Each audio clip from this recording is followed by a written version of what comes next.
Welcome to the GameChanger 00100 show. I'm your host, GameChanger. So, seen some videos lately. One of them triggered this video here, and it was about the Passport Bros. I don't know if I'm going to play that because I have a lot of other videos, a lot of other subsequent videos to cover on that. But I want y'all to sit back and hit that like button while I go through these.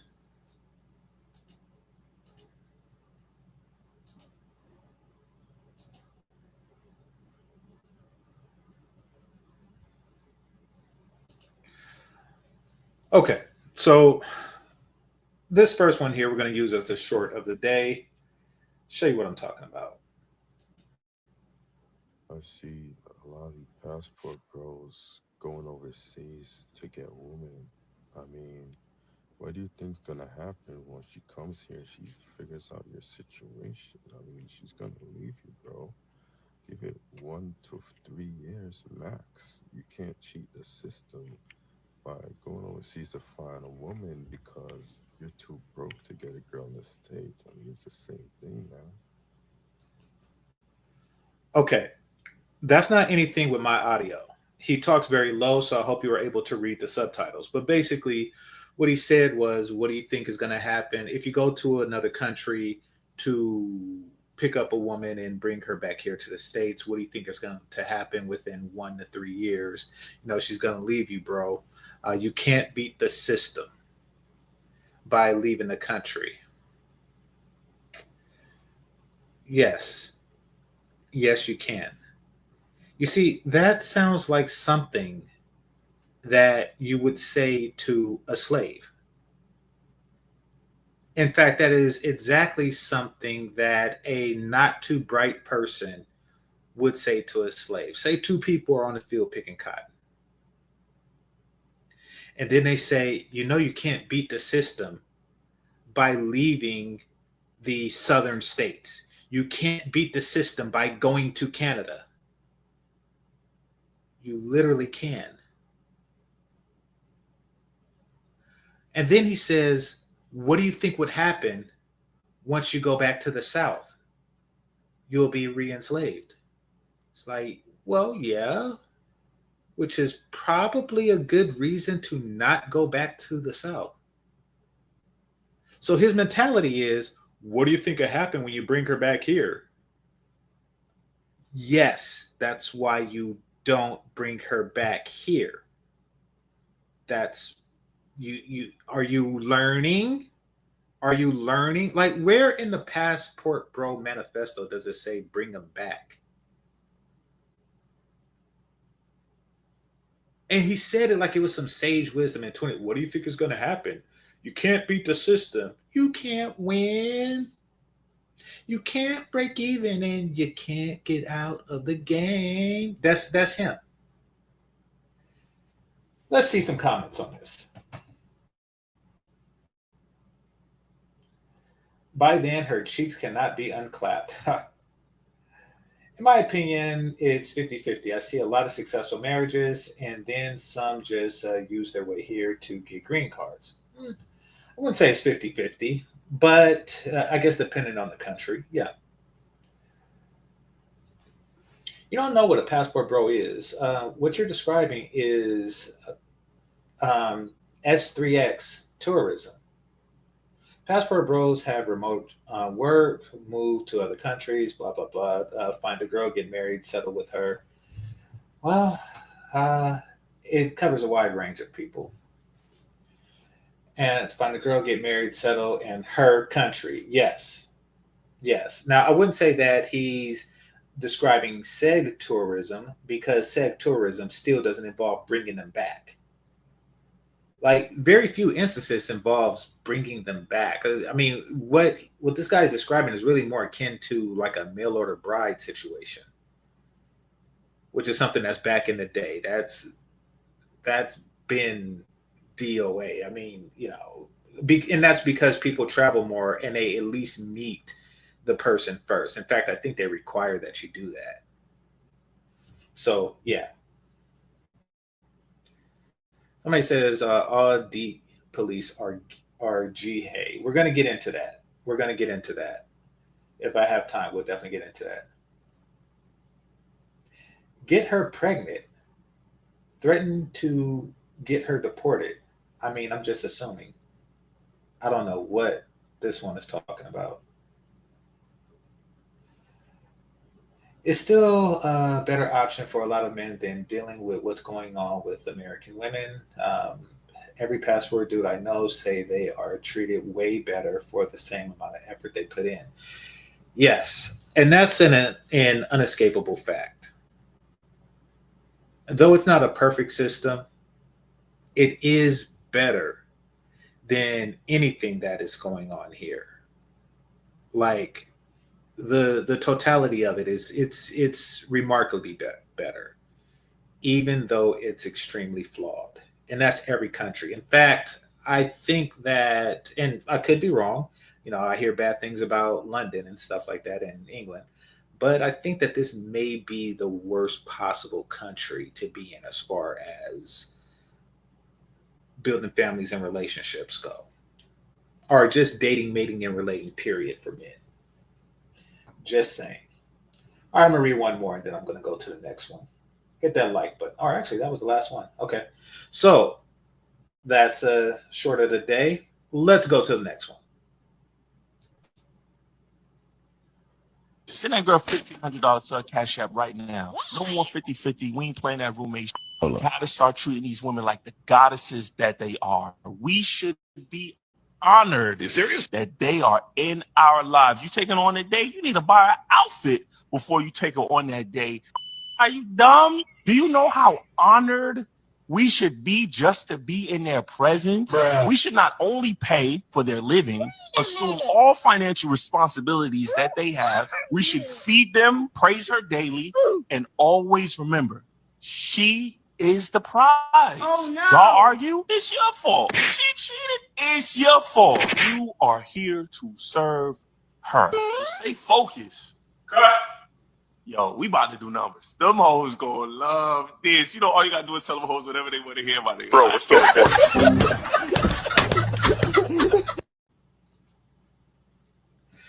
So for those of you who said that, he's super simping, et cetera, et cetera, et cetera. Gotcha. He didn't get me with that one because it just sounded too much. And he sounded too not rainbow to be on that super simp stuff. So yeah, that was the perfect gotcha. It is exactly too much what they want to hear. And he's right. You tell them that's what they want to hear, and that's what will get you the numbers, et cetera, et cetera, et cetera. He's mocking other simps, exactly. Let me get some of the comments here. You almost got me with that BS. Yeah. It sounded too real because there are really simps. There's really simps out there saying this. Absolutely. Let's see. Derek Jackson is smiling at this. If he didn't catch the end of it, he is. Or maybe that could be like Derek Jackson's whole thing. He just, holds his breath longer. But he's like, yes, they're gonna drop their dollars and they're gonna drop their pennies, if I just do some push-ups and say this. So yeah, I think you're onto something. This guy had me going for a second, started thinking it was a woman in disguise. Nope. Most simps seems like women in disguise, but they're not transformers. They're just robots. All right. Man, I was like, hold on for a second. You had me going for, okay. So they're all saying the same thing. Comments filled with people that didn't watch to the entire, I didn't see that night yet. Oh, okay, I see. So basically, some people are saying that. All right. Now, let's go to the next one. And this is going to be the second to the feature that we're going to cover. But I think that this is actually more interesting than the feature, but the feature is on YouTube and this is on TikTok. So hit that like button and we're going to dig into the next one. So I saw a video about this passport bro guy on Instagram, right? Showing like a little vlog of him. Okay. I'm going to start off by saying she can get it. She can get it. The braces, the tiggle bitties, The flawless skin, she can get it. I don't know if the hair is real, but I would still bite it. She can get it. Knowing that, because I'm capable of separating the physical from other aspects of a person, listen to what she has to say. Taking his girlfriend out on a date. He started off the video by taking out like $80. He was showing you how he's spoiling his girlfriend, right? Like he got her like a lash service and like nails. And then he said, oh, I'm going to test her after I did all this for her to taking her on a date to 7-Eleven. She's like, oh, I love it. You do so much already for me. And inside the 7-Eleven was like actually like a restaurant, like a club inside. And it was like a cute little club. My thing is, I commented this on my video. I'm like, and also he spent $80 on a date, like $80. Like, come on. And I commented, oh, I get all this from men in the US and Miami. Like, you guys are just broke and don't date beneath your means in the United States. So you guys go to other countries to be able to afford the women that you want to date instead of working hard to afford the women you want to date in the United States, right? As you guys can expect, so many. Okay. What she just said extraordinarily annoyed me. And yes, I would still smash. In fact, I'm going to start a survey to see who feels the same way. But yeah. Okay, where do I start? First of all, I think that the video that she's referring to was a guy in the Dominican Republic. That's the only place I've been to, and I've been to several countries in Latin America. That's the only place that I've been to where I haven't been to a 7-Eleven that doubled as a nightclub or a night lounge, but I have been to a gas station. I found it very interesting that at night, gas stations just turn into nightclubs. I've never seen that anywhere else but the Dominican Republic. So needless to say, I'm pretty sure 7-Eleven is the same way. So yeah, for $80, a woman appreciated his effort. And she said, you must be broke.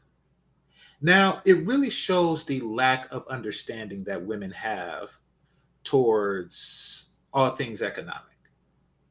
In fact, when I was trying to understand what was going on with them, like the sexual marketplace and the way they're operating within it, I had to say that it's more psychological than it is economics, and that's why things is changing so drastically. For example, because there's a lot of things that don't make sense. You would hear women say stuff like, I can't live with an average guy, and a guy who earns an average income because things are so expensive. I can't have a 2-income family with a guy that has an average income because things are so expensive. And their answer to that is to live alone. It's still just as expensive. So you can survive on 1 income, but you can't survive on 2. So it's things like that that makes me scratch my head. But I have to understand that they are working on a psychological basis, not an intellectual or a practical one. And it shows in the way that they consume goods. They have a disconnect between understanding of cost and value. That's why they would spend $50,000 on a purse that costs about $18 to make. Because, as someone said in the chat room, it's emotional. It makes them feel valuable. It makes them feel valuable. Now, the disconnect comes where men are saying, okay, if you cost $8,000 and she costs $80, and y'all both look the same, because make no mistake, she is some type of Latin. I don't know what type, but I could hear her accent, and you could just look at her. So if a guy can go to wherever it is that they grow women like you on trees and take her to 7-Eleven for a date, I It makes all the sense in the world. Just because you cost more doesn't mean you're more valuable. Men understand that. Women, by and large, at least the ones that buy anything name brand for a ridiculous markup, don't understand that. Let's listen to some more.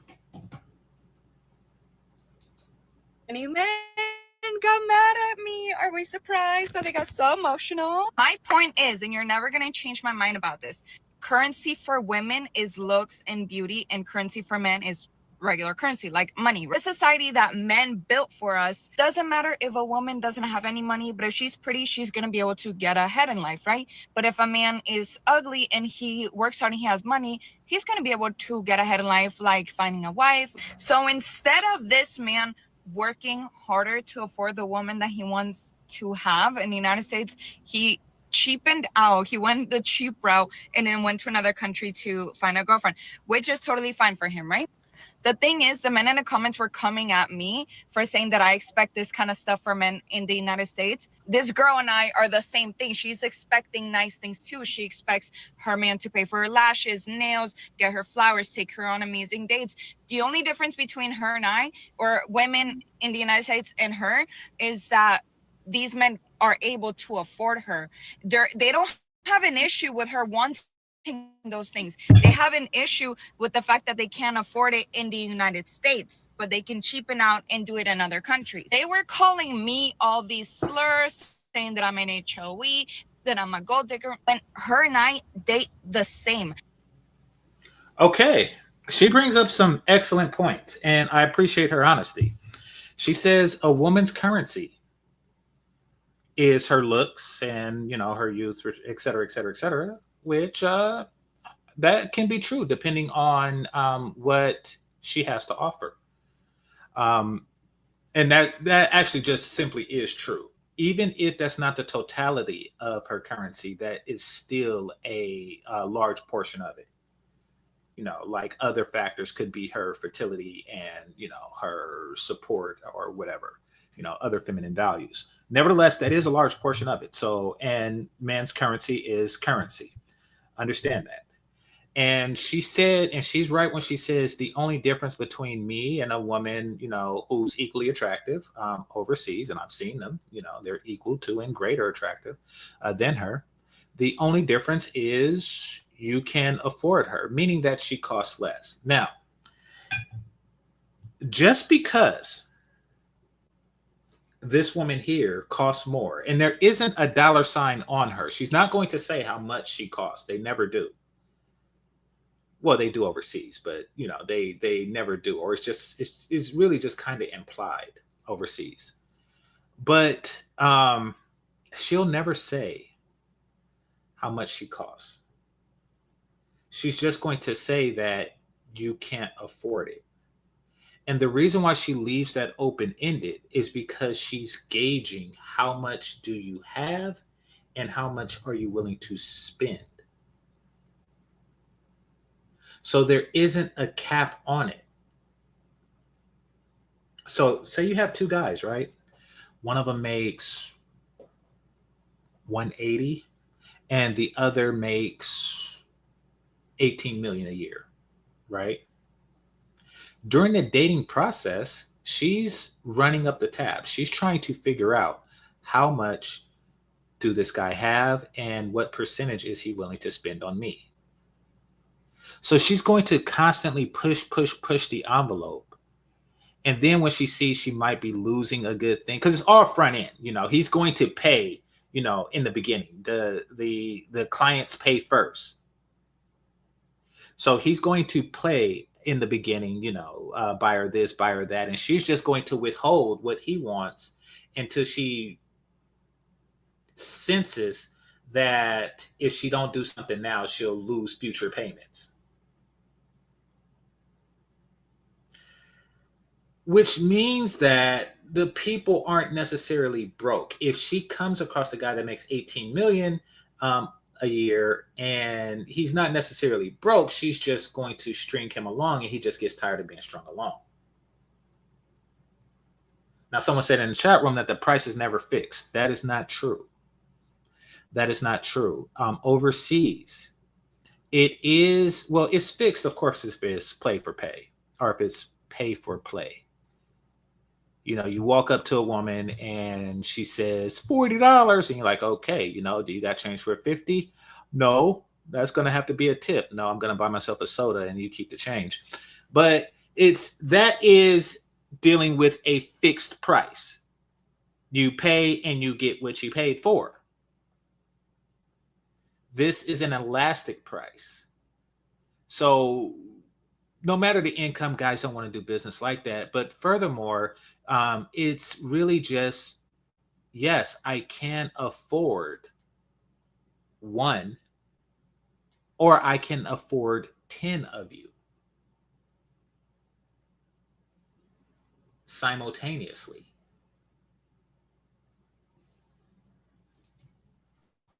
We date the same type of men that we want providers, do things for us, like taking out some nice dinners, pay for our nails, like take care of us and be a provider. But you guys are mad at me because you can't afford it in the United States, but you are able to do it in Thailand or Vietnam, right? Like $80 is not a lot of money. $80 is what I spent on like a lazy Wednesday night where like my mom and I are like, hey, do you want to go get some tacos? And like $80 is a lot of money.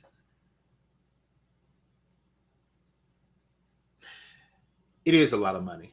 And I'm not saying that as a person that has to save up to have $80 in my bank account. In fact, if I lost $80, I wouldn't know it. If I had like a subscription to something that I forgot to cancel and it's been taking $80 out of my account every month, I wouldn't know it for years on end. So I'm not saying this from the perspective of someone who's hurting for $80.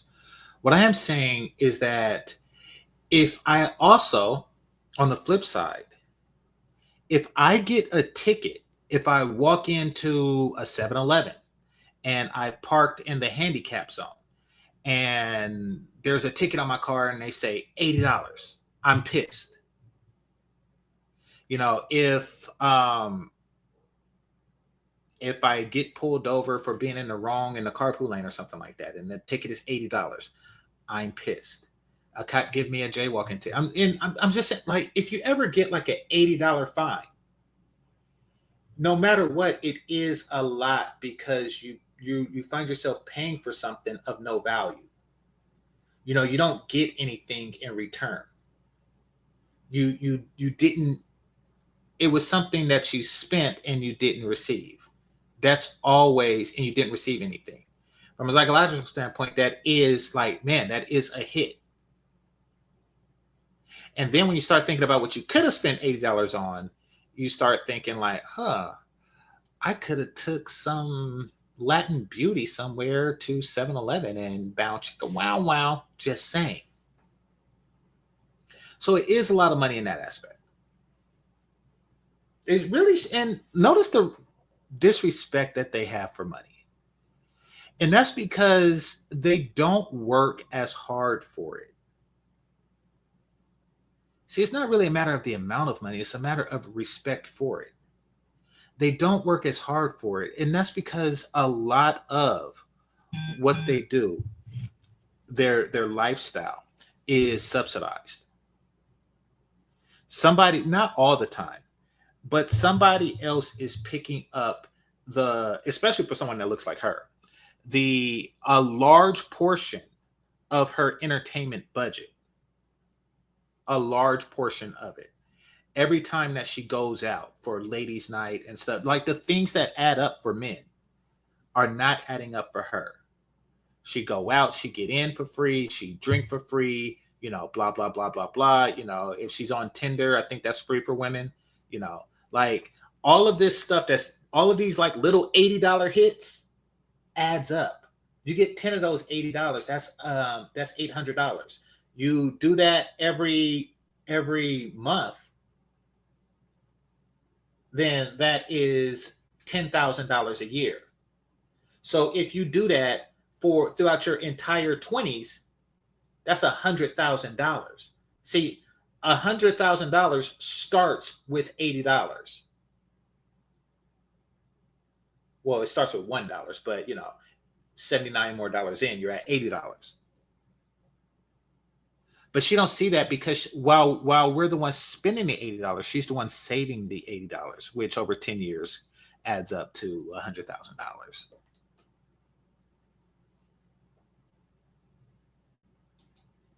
Like margaritas or something, and we go and spend $100 on it. It's like we're going in sweatpants and like a t-shirt. Like that's like $80 is like, it's not like a big thing. It might be a big thing for you, but for a lot of people in the United States, it's kind of an average regular meal out. It's not like a big fancy meal. They're not going over there to date women that are working hard and paying 50-50 and they're like manteniéndolos a ellos. They're going over there to do the same things. The fact that she randomly speaks Spanish or English words I never heard before makes me want to smash more. And the stuff that she's saying makes me want to make sure it's terrible for her, but great for me. Just saying. But furthermore, she was saying that they're not going over there looking for 50-50. They're not going to you looking for 50-50.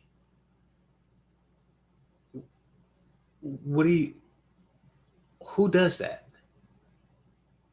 Who does that? Who goes to a developing country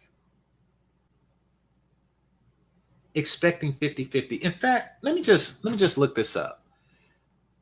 I'm just going to pick a country. Somebody said Mexico in the chat room, so I'm going to look it up.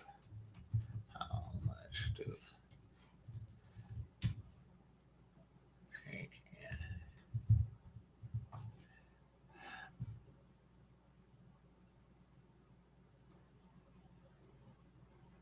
Okay, so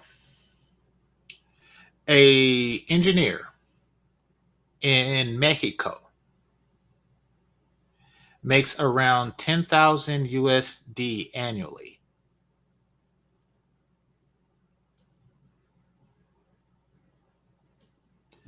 Hold on. How much do let's say, doctor?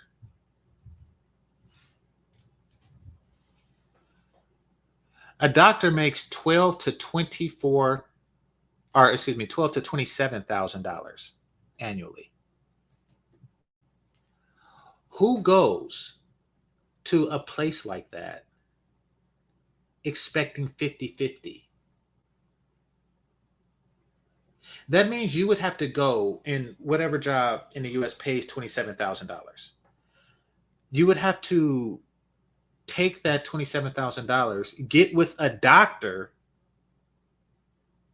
and then y'all live off of $54,000 a year.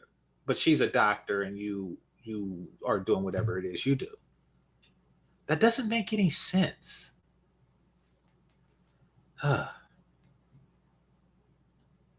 then this shaming tactic is spectacular, because what it means is that she understands that she's offering the same value.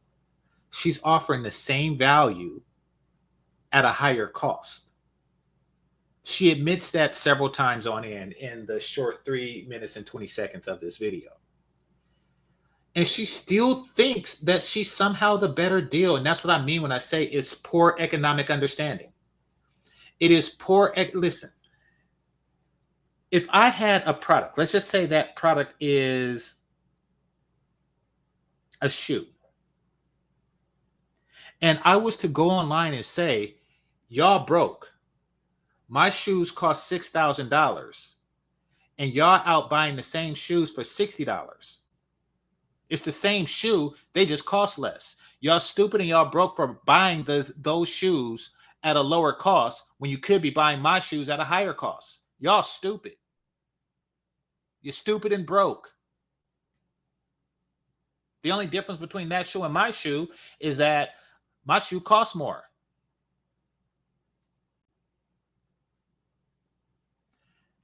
That's the thinking. She's trying to spread whatever sickness that they have that keeps them broke to men.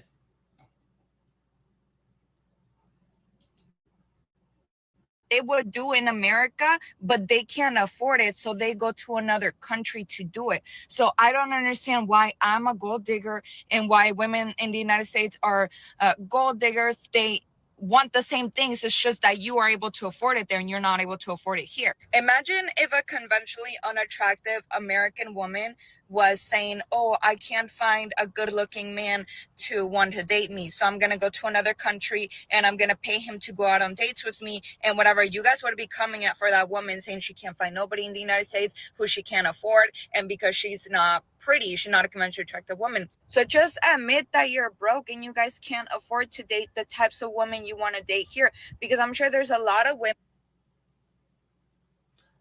Okay. Okay, I'll do that.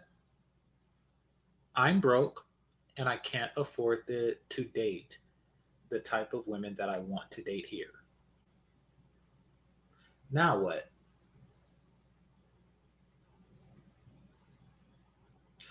I wish I was having this conversation with her titties right now. I really wish I was, because what she's doing, her tactics is so obvious, but she's very young and nice tits, but she's very young. Her tactics is very transparent. It's basically like, oh, they'll never admit to a woman that looks like me that they're broke and they can't afford me. So I'll just put them in that position. They either have to admit that they broke or can't afford me and get an unattractive American woman. Like, what do you think is going to happen? What do you think is going to happen after that? You think that men should pay a extraordinary premium? Once again, they're not paying for a guarantee with you. They're not paying, it's not a set amount. It could be anywhere from $80. It could be anywhere from $8 to $800,000, or really $8 million. Like, it could be anything. It could be whatever price you feel like setting that day. And if you change your mind on the price, you just keep whatever he spent at that time. So they should pay X, the unknown variable X. They should just pay X to you. And they keep paying X until you say, okay, I'm going to put a SE in front of that X. Or admit that they're broke. I'm like, okay, if that's the case, I'm just going to admit that I'm broke. You're right, I can't afford you. To be perfectly honest, I don't know how much you cost. So, if you were being perfectly honest, whatever amount I said I could afford, you would double it, and then call me broke and try to see if I figure out how to double my net worth. That's the way that works. So, nice tits, but not going to play that game with you. Somebody said her tits is her only redeeming quality, but her face is busted. No, it's not. No, it's not. I'm going to respectfully disagree with you. I'm not going to because I don't like what she's saying, I'm not going to take away from the fact that, I would smash with the lights on. Missionary, so I could see her face. Yeah. Women would date you that would probably split bills with you, but that they're not as attractive as you might want them to be. But it's because you're not able to afford really attractive women. So the problem isn't women in the West are asking for too much, is that you're not able to afford it. So you go do the same exact things that women in the West are asking for. If you can't afford it, it's too much. One more time. If you can't afford it, it's too much. If you can't afford it, it's too much. I always tell that story about when I was in San Francisco and I was at this restaurant and I didn't know how much the food cost. It turns out that like a 6-ounce steak cost $180. Now, did I have $180 in my bank account? Absolutely. Was I going to spend it on that steak? Absolutely not. And it had like descriptions of, the name of the cow that made the steak, and this cow is the son, or this bull is the son of a great cow that fed the president. Like, I do not care. It's a steak. It is too expensive. Whether I can afford it or not, it's irrelevant. It's more than I'm willing to pay for it. And that's your box.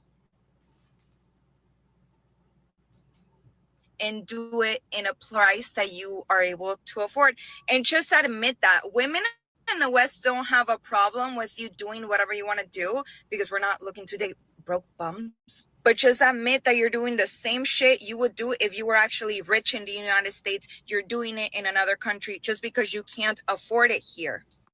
So I saw a video about this past. Okay.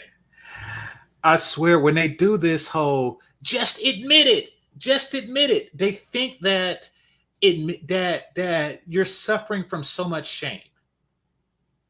That you would suffer from so much shame, from doing this, that you'll find yourself, willing to do anything to avoid that shame. Like, you're just supposed to take a samurai sword and say, I am broke. I cannot afford a gold digging modern woman. Therefore, I must commit seppuku. That's what they're saying. But no, just like with anything, what did I do after that? I went and ate somewhere else. You think it hurt? You think that there's something, and in a lot of men, it is something.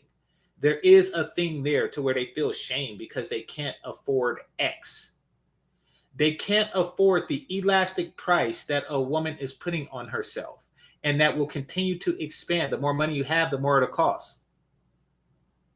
You think that there's shame in that? Let's see what the chat room has to say. She is so hurt, laughing. Wait, are you single? I don't know if he's shooting a shot or what. Let's see. Somebody said, which passport bro hurt you?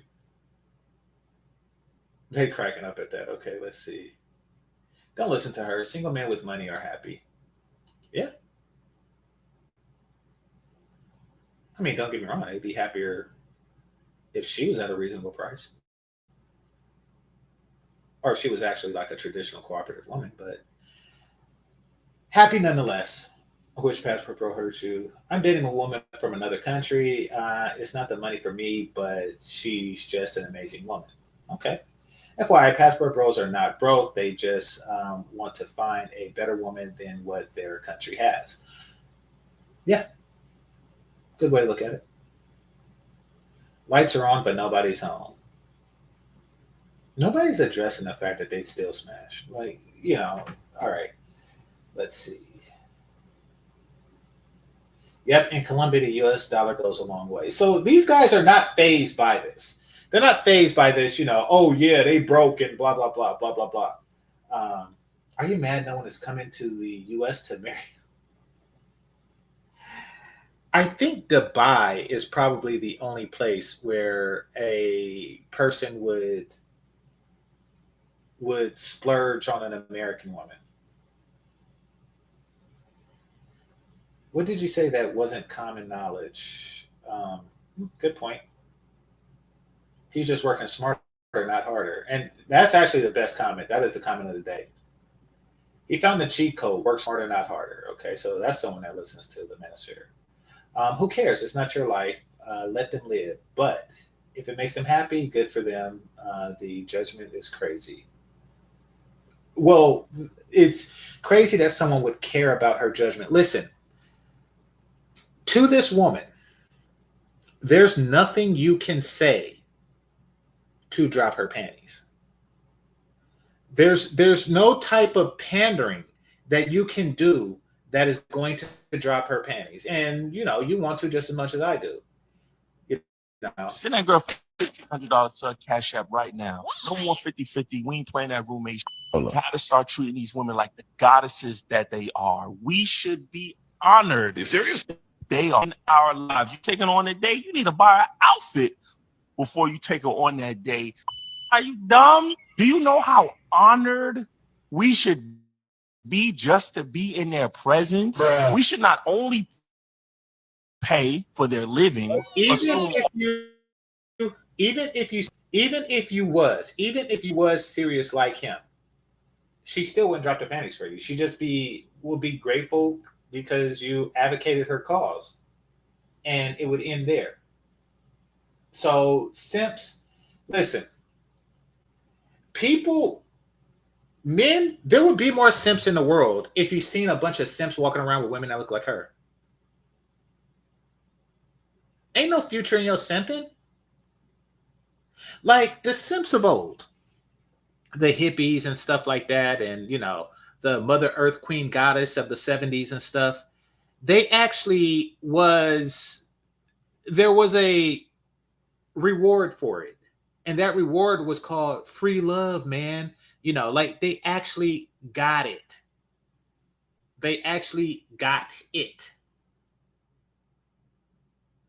Modern day simps, nope.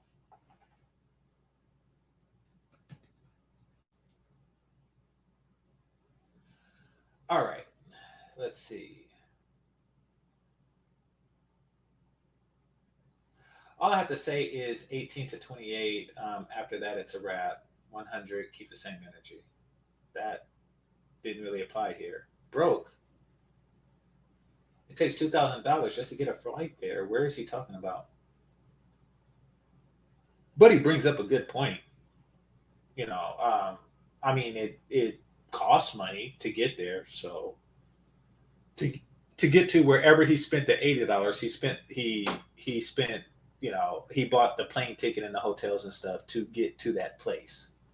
So wouldn't say that he's broke. Once again, he would rather spend, the money, the vacation days and all that, to spend time with someone who would appreciate $80 than to spend that money directly on someone who would just take it and say, what are you going to give me now? Like, oh, where's my gift? Would you argue that a wealthy man is poor just because he spends less than 1% of his wealth on you? Good question. Because it's funny because you would never hear people say that God's chosen, the Yamaka people, are broke, but they don't spend a high percentage of their income trying to seduce gold digging women. At least not that I'm aware of. Like, I don't really see them with spinning rims and gold teeth, making it rain in the club. I rarely see something like that. I don't think I've ever seen that, actually. The claim is baseless. Okay, stop trying to defend yourself. Stop trying to say, I'm not broke. Listen, does it really matter? Nothing you can say outside of cha-ching is going to get these panties off of her. Why spend years working harder when I can enjoy myself now? Life is short. Very well put. Let's see. It's not about the money. It's about the attitude you bring. Okay. I noticed that women who actually love, care for me didn't want much from me monetarily. Okay, I'm not going to even finish that one. I mean, of course, that's obvious. So, and this isn't against anything he's saying. It's just we've heard it before. So who cares what other people did? Just live your life. I wish I didn't read that whole thing either. Okay. Don't go to somebody's channel telling them not to focus on something and you're focusing on them. Don't be stupid. Love Sosa. Don't be stupid. Why are you focusing on other people's Instagram posts? You're saying that while posting on someone else's Instagram post. Don't be stupid.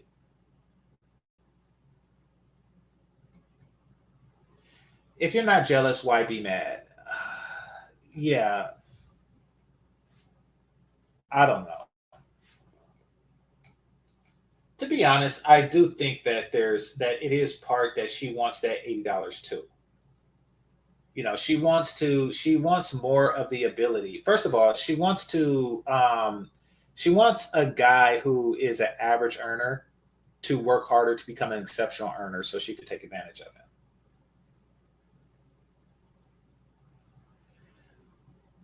Oh crap. Okay.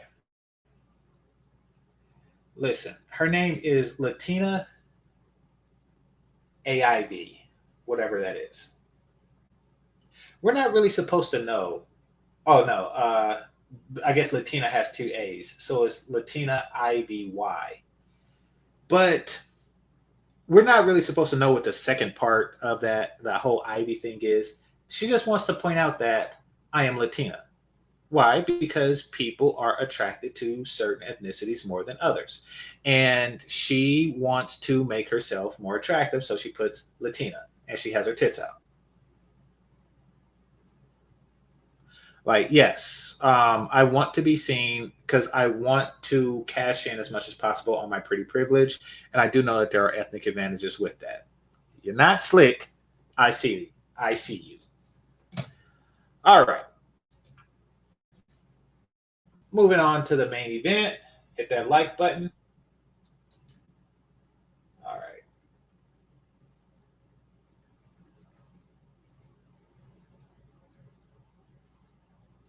Holy crap. So I hit the thing by mistake. Okay, we're going to go here for a second.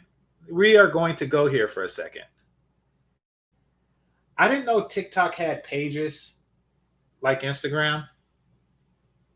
So I learned something new today.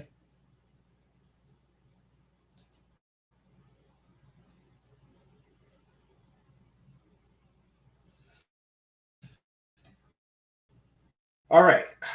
Yeah. Uh,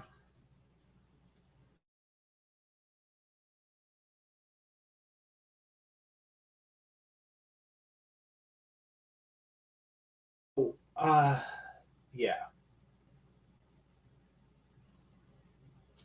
Baddie on a budget. Let's examine this. 72,000 followers. I don't think that that's very high. I mean, I don't really know how many people, like, I don't know if that's very high, all things considered. All right. So basically, what she does is, and this is just what modern American women are doing, and that is showing themselves spending money, your money. See, their purse is a bottomless pit that, absorbs money. It's a black hole of money. Their spending habits is ridiculous, and they have to be seen spending said money. Why? Because she understands that money is a woman's current, or excuse me, beauty and youth is a woman's currency. And if she is successful at exchanging, her beauty and looks for currency, then she must be beautiful. She looks beautiful by spending money. And that's to other women, not to men, because it doesn't seem like very many men are really watching her, or very many people are watching her or following her or anything. And I don't blame them because there's nothing really to see here. So yeah, here she is, like in some type of chair, which means that it's either a massage chair or she's getting her hair or nails done or something like that. But she's spending money here with her tits out. She's spending money here. Got some shopping bags showing off the bags that she's spending. Right here, she's at a department store. Let's see. Looks like she's at a bar or something. So constantly, yeah, so she's showing off her food. It's just like a bottomless pit of money. Showing off a Corona. Like, She's just like a bottomless, trying to pretend like she's having a good time. Somebody said she got the same outfits in the picture. uh, do you have kids? Me. Yeah. Yeah. Okay. So all the gold digging and all that crap, and the fact that I don't really respect her intellect or worldview or anything like that, I put all of that aside and said with Definity that I would still smash. But you one of those ice cream dog licking people? No. No. I draw the line somewhere, and oh, that's that oh crap. Nope. I draw the line somewhere. That's just nasty. I wonder if Sweet Melody do that. Oh, holy crap. I'm clicking it. I'm clicking it.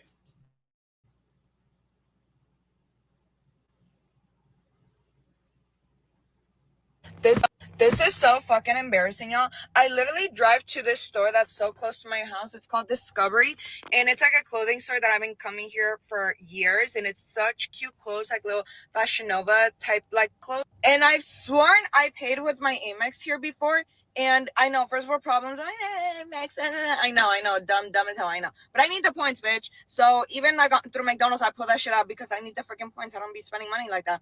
And so I had this whole, like, first of all, the coworkers or the workers were already walking around trying to look at me like, do you need help? Do you need help? Because you know when you're taking so long in the store, they just keep coming up to you and it's like, can you just let me shop by myself?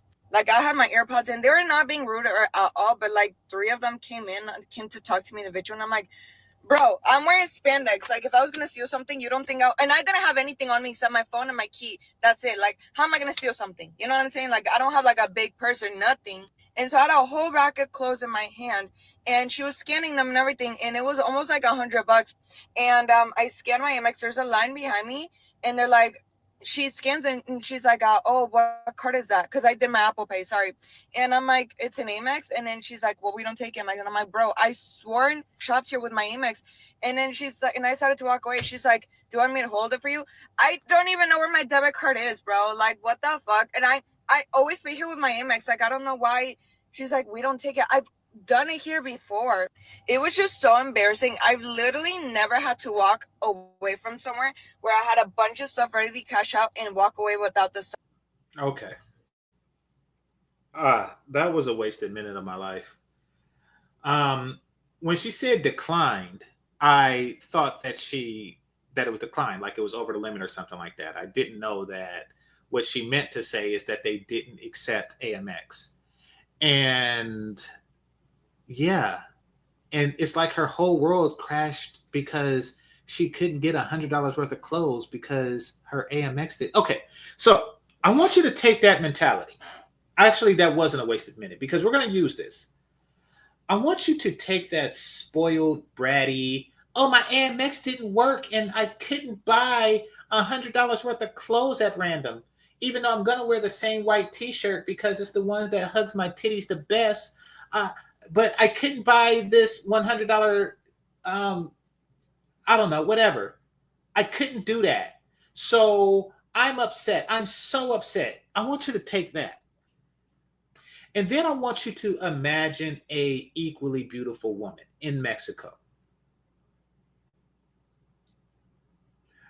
who has a third world problem, who actually has a third world problem. And this problem consists of something like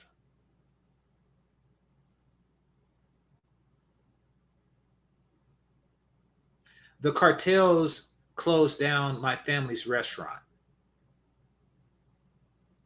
so they can do cartel stuff at that restaurant. Or my father was being extorted. I don't really know, what goes on there. So I'm speculating. If you're Mexican and you live there, this is not an insult. This is just a gringo speculating, trying to even imagine, a third world problem?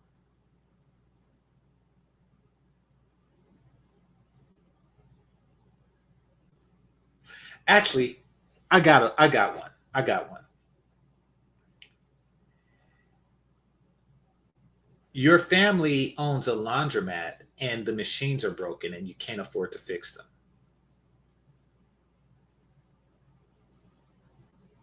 That's an actual problem.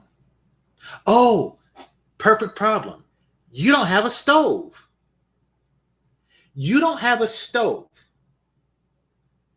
That's one that I've lived with literally.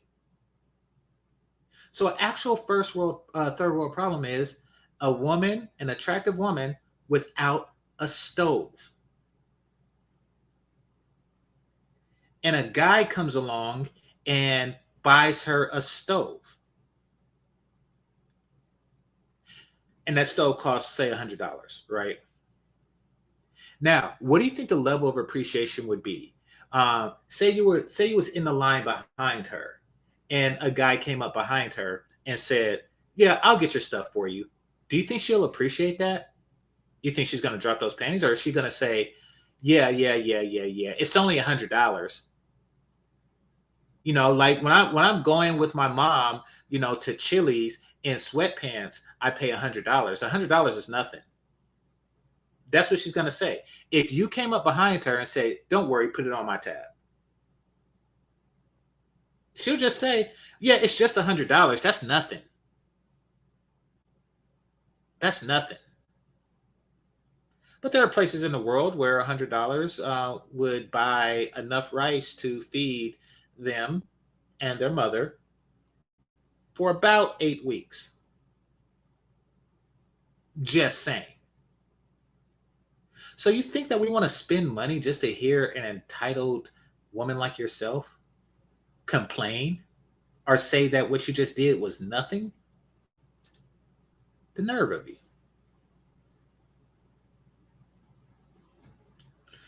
Okay.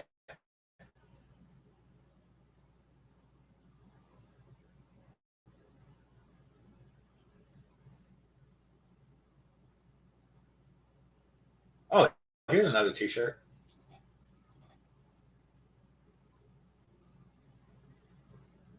I don't know what those words are. Okay.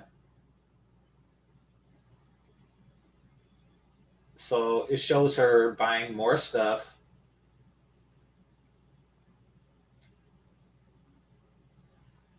So yeah, that's her. That's pretty much her page. It's much like a lot of women's page, and that is spending and titties. Oh, she ain't got no booty.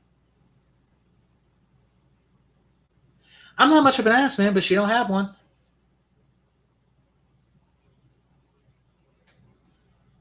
Just saying. And not to say that would be a deterrent for me because it's not. The deterrent for me was when she was licking the ice cream from that dog. Everything else I don't like about her is still, I still didn't care. But once she started licking that ice cream with the dog, that's nasty.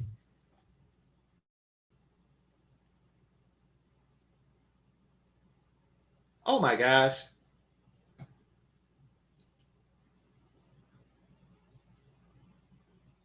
Her breast looks like implants. Yeah, that's come on, Passport King. That's obvious. Her breast looks like implants. That's the most obvious thing.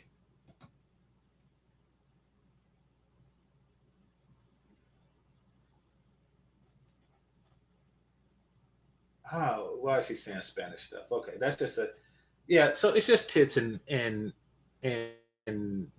purchasing stuff. All right. So anyway, let's go to the main topic at hand.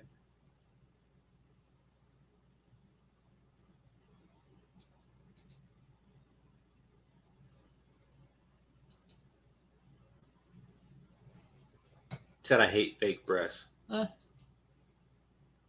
almost indifferent.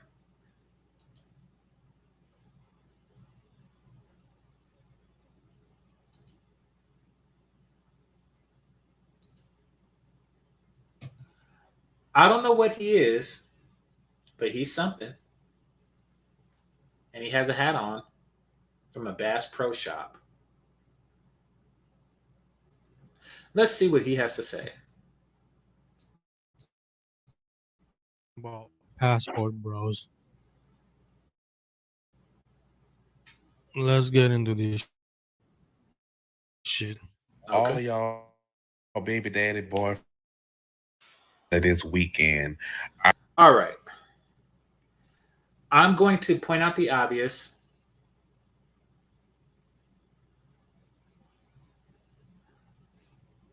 Y'all know what I'm thinking, right? Y'all know what I'm thinking. Chase the rainbow. That's what I'm thinking. Chase the rainbow. Just saying. So we're going to see, and somebody brought it up earlier. I do notice that the guys who seem most vested in simpery are on the... Oh, that's right. It's Taste the Rainbow, huh? Wait, no, it's Chase the Rainbow. Yeah.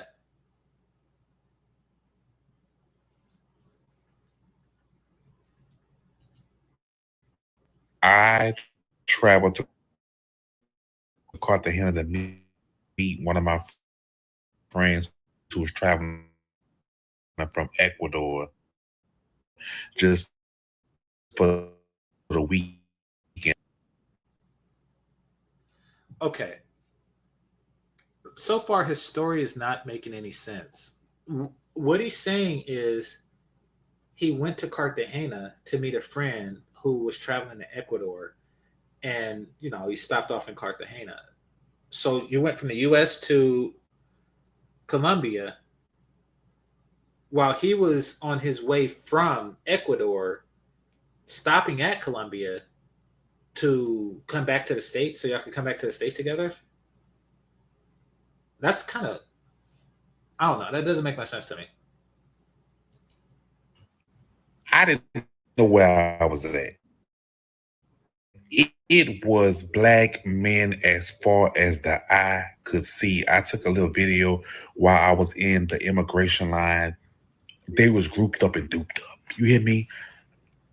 The line was at least 2 hours long to get through immigration. I promise you, and I'm not lying, right hand to God, they probably had 5 women in this immigration line. Everybody else was black men. And I said, oh, there's a story here. I mean, they was coming in groups. The group that was in front of me was a group of 10, bitch. A group of 10 that had came from Philly. How I knew they was from Philly? Because I could hear their accent. I could hear them talking. I was looking at them in line, downloading Tinder. I said, them people did not.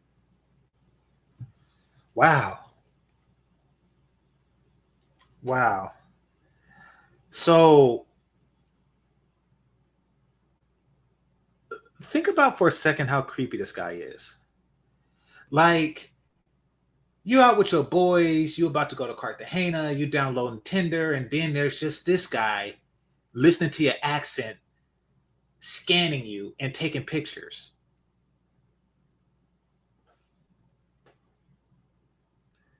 Telling you, they be rainbow creeping, don't they? And he there by himself. He there by himself, just assessing your ass. Ooh, them men look like they from Philly.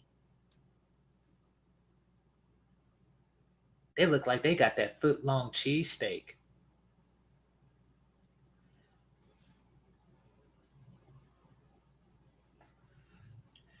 Okay. There is the same feeling that women get when they see you with a better deal.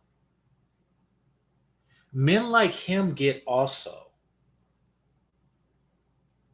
That whole jealous, like, he's jealous of the women in Cartagena. But like the previous women that we examined, she's jealous because she's not getting, that money from men. He's jealous because he's not getting that penis penis.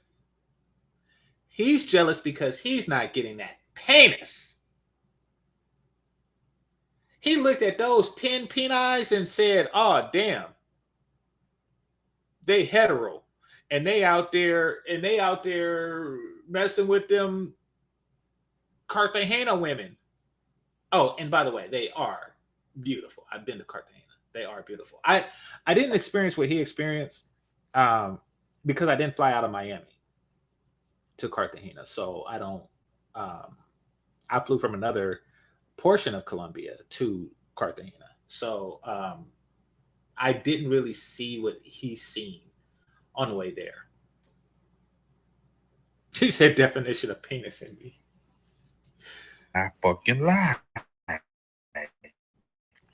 Now, this is my first time in Cartagena. I didn't know what to expect. I didn't thinking I've been to Colombia before. I've been to Cali, but I didn't think that I was coming to the whole fest. But that's what the fuck was going on. And anybody with a peon, anytime. Is a peon a unit of measurement? Is that how rainbow people measure penises? What the hell? My understanding of the definition of peon is it's a very low-level worker, just slightly above slave during medieval times and also during the Renaissance. Kind of like a peasant or a serf or something like that. That's a peon. But maybe it's how rainbow people measure penises or something. It's like yeah, okay. Moving on. In Cartagena, when you walking down the streets, the women is literally pulling on you and calling you. They're trying to get it. They working, and they paying for it. That part is not true until the night, and even then, it's not as he described, unless I was in the wrong places. I went on a tour and then I went on one of the little islands off the coast. But then at night, it was a bit of that, but it wasn't like an aggressive,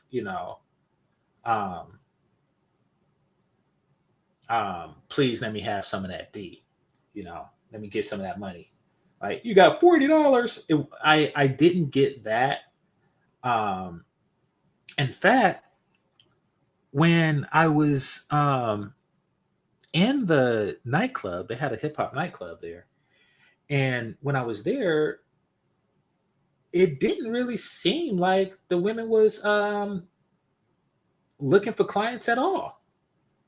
Like, no, and I was there with friends. No one approached, no one propositioned inside the club. No one propositioned me or my boys at all in the club. They were just dancing. Now, when I got out, somebody did. I was propositioned, and she was less hot than the women that were in the club.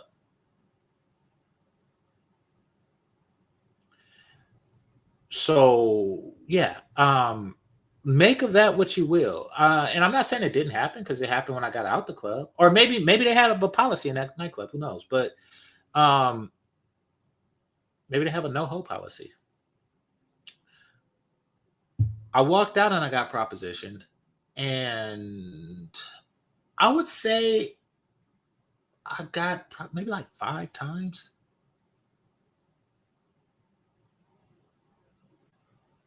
Maybe like 5 times in total. And you know something? My friend, he got propositioned too. I mean, of course we all did, but one of my friends, I wonder if it was an actual proposition. So those of you who travel can tell me. It was a woman, an attractive woman. She was standing outside of a salsa bar. Not a place where they serve salsa, but a salsa dance bar.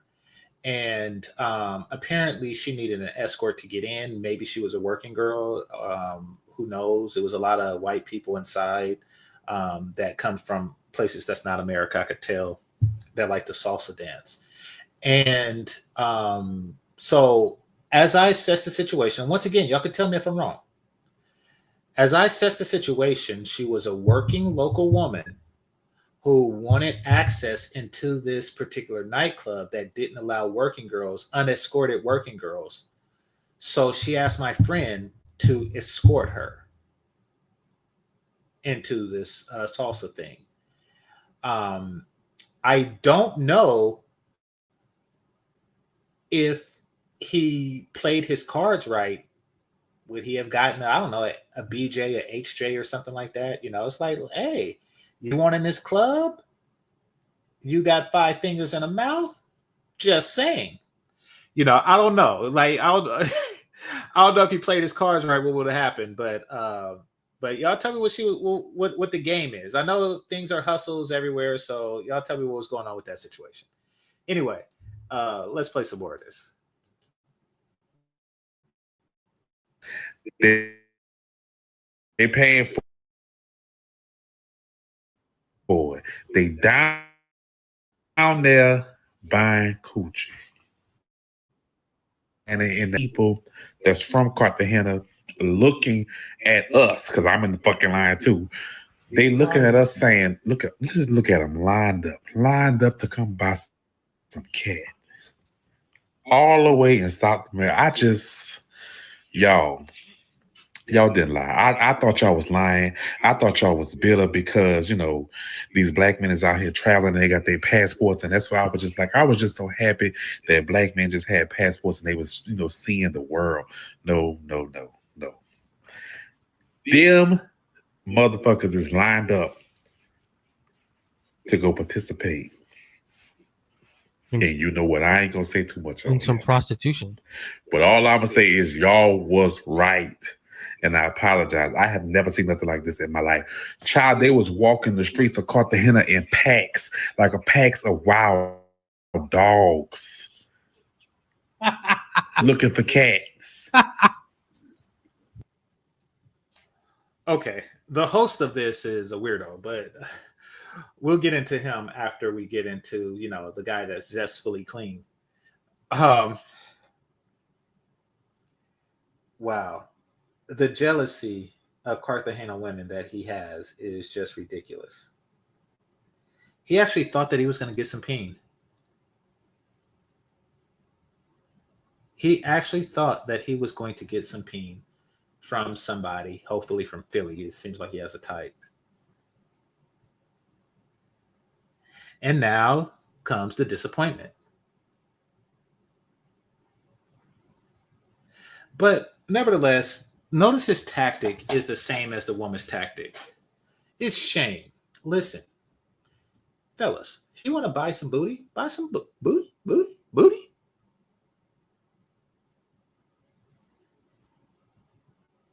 If you want to buy some booty, buy some booty. If you want to bite it, bite it. I like biting it. You have nothing to prove to who? These two? You have nothing to prove to anybody.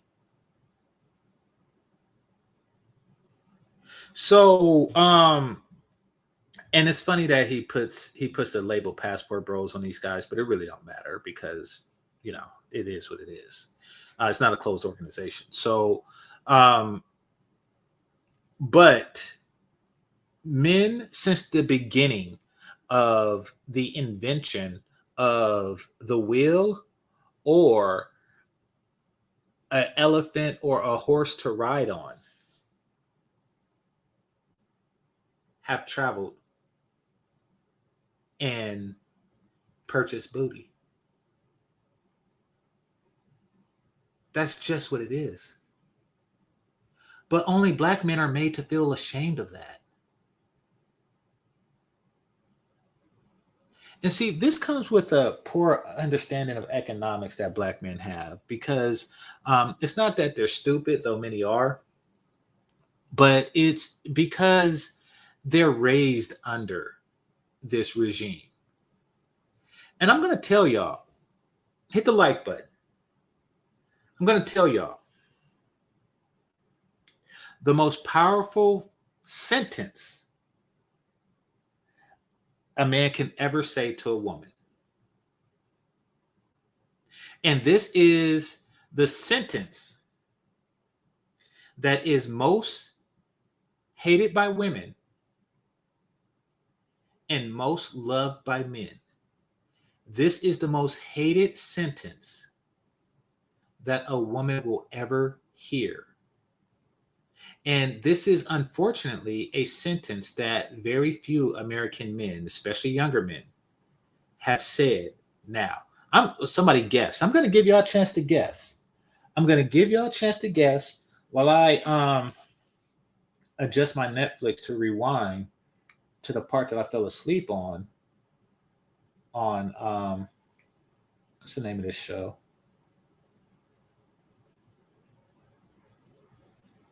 Blood of Zeus. So y'all give me some guesses. I'm going to do that. I'm going to turn down the volume so I don't get a copyright strike. And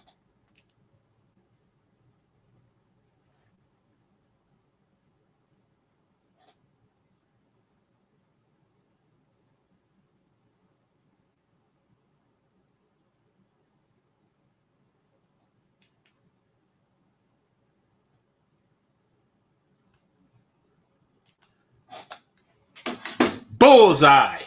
Somebody got it. Down with Droopy D got it.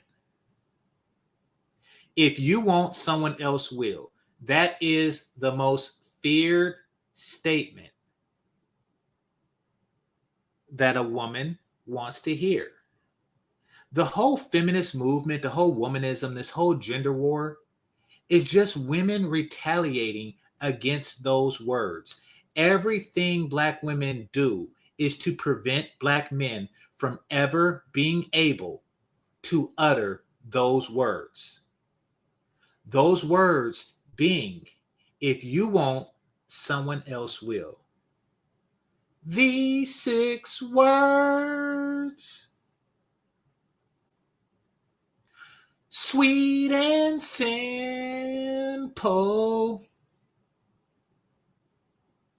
Those 6 words are sweet and simple. If you won't, someone else will. That's the real reason behind Black women's behavior.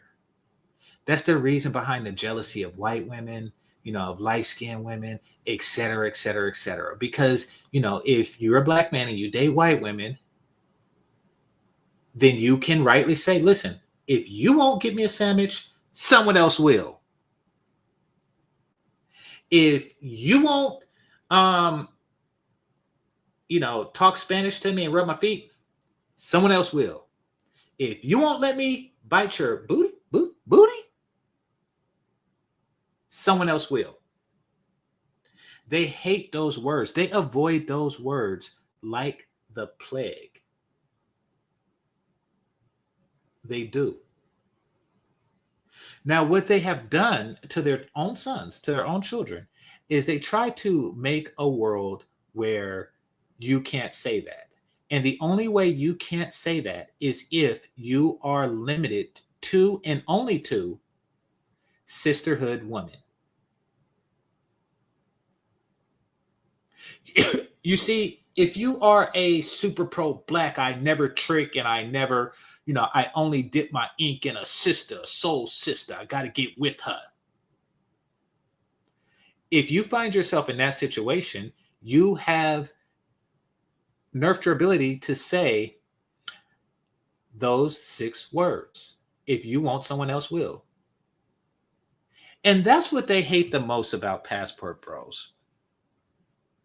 It's that ability that they have, both Passport Bros and Bros with Passports, that ability that they have to say, listen, if you won't, someone else in this world will. They hate that. And this guy here is hating that on their behalf.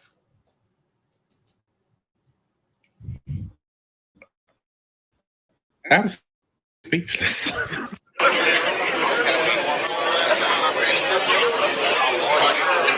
And it's all ages, from 17 up to 70, bitch. They out there hunting in packs. looking for cat. I was blown away. And as I'm listening to them, like as I'm in these lines and I'm listening because I'm nosy, bitch, I want to listen. I'm listening to them talking about how they travel throughout Colombia and they go to these different cities and they don't like this city because of this and this city because of that. Y'all, it's I can't believe it. I cannot believe this. I didn't want this to be true, but it's true. Unfortunately, it's true. And one last thing before I go, they all had on these fake chains. You could tell they were so fake because Holy crap. they were so bright. They were supposed to be like silver or platinum, but they was just so fucking bright. They looked like They had these fake chains. Oh, holy crap.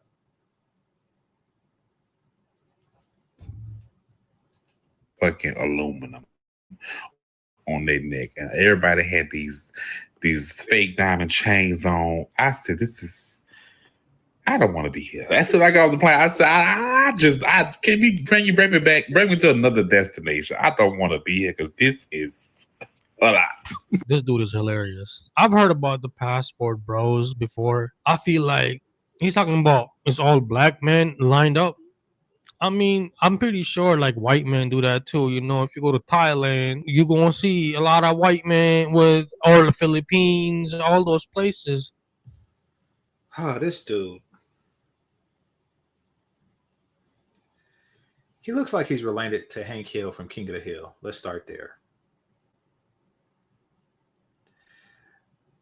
He leads with white guys do it too. Let's see where he's going with it. Hit the like button. That's happening in the white race too. But we're talking about this video. These people are going to these places because it's easy coochie. Those people, majority of them, unfortunately, they live in poverty.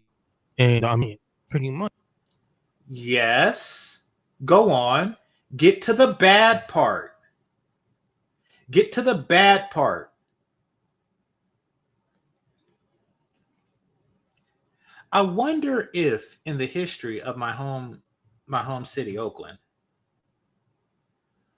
was there somebody like him standing in Oakland, blocking the path to San Francisco, telling people, y'all just come in here for the free gold. Y'all just come in here because there's gold in San Francisco, huh? Just admit it. Y'all come in here because y'all don't have gold in Mississippi, so y'all come in to San Francisco for free gold, aren't you? For easy access to gold, aren't you? It's like, so what? What's wrong with you? Everyone who's somewhere is there for a reason. It's like somebody standing in Iraq. Like, yeah, y'all just here for oil, aren't you? What? Y'all just here for access to oil, aren't you? Yeah. And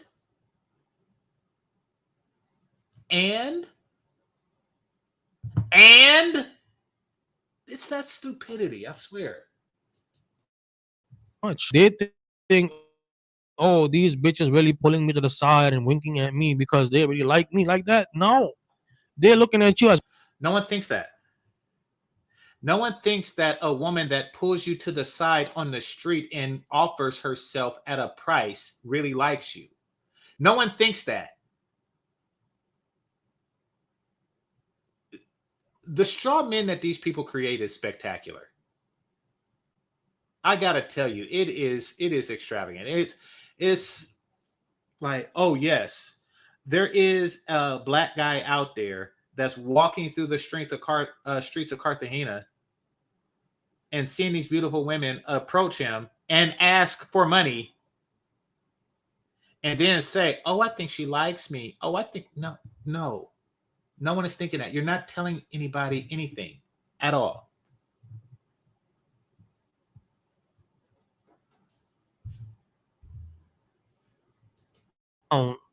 as a client, pretty much. They think, oh, these bitches really pulling me to the side and winking at me because they really like me like that. No, they're looking at you as a ticket, bro. Huh? You know, the same plane ticket that you bought, they're looking at you as a ticket. Even if Okay, she's looking at him like a ticket, and he's looking at her like a stick it.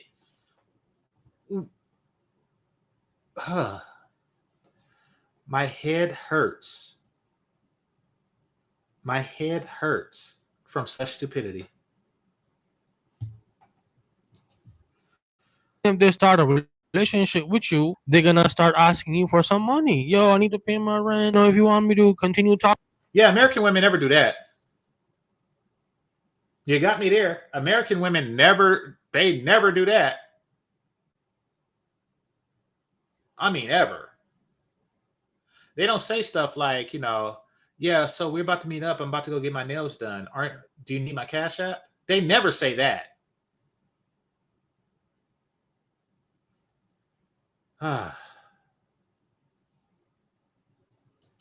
Talking to you, I have to pay my phone bill. I gotta feed my family. Send me some money. If they start a relationship with you, most of the time it just man just paying for pussy.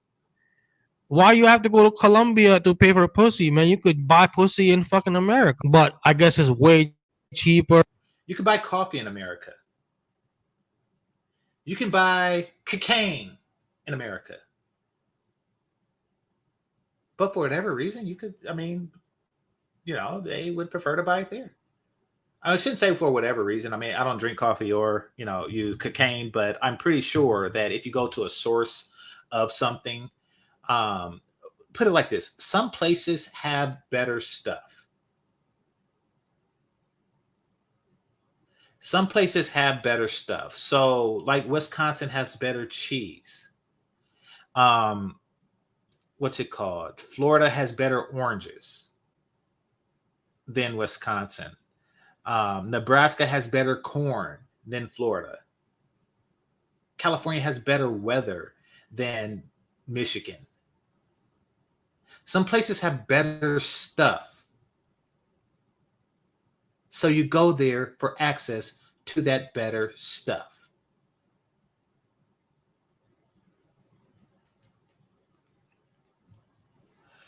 Somebody said, it's more about taking in culture and art for women. For men, travel is sex mostly. Okay. I agree with the second part. I think that there is no greater cultural exchange than sex. That's just me personally. You broads are not going to places for the cultural exchange. You broads are going to places to say that you went to places. You women go to places just so you can post in my chat room this. I went to Barcelona for my 30th. That is the reason that y'all go. What painting did you see while you was there? What art did you take in?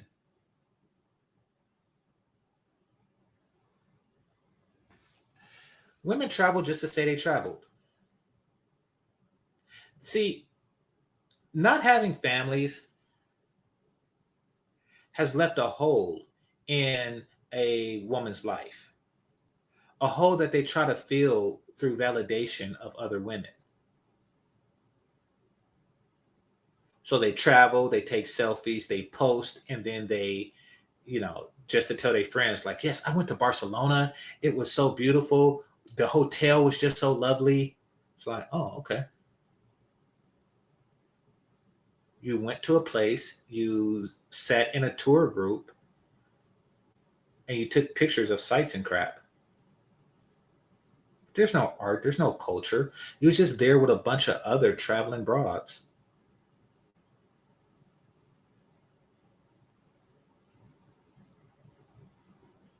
just to have a story to tell.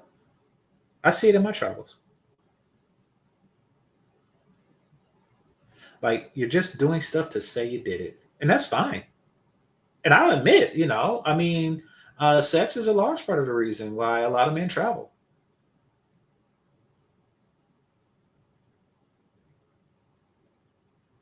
Quite frankly, if I am ever in Ethiopia,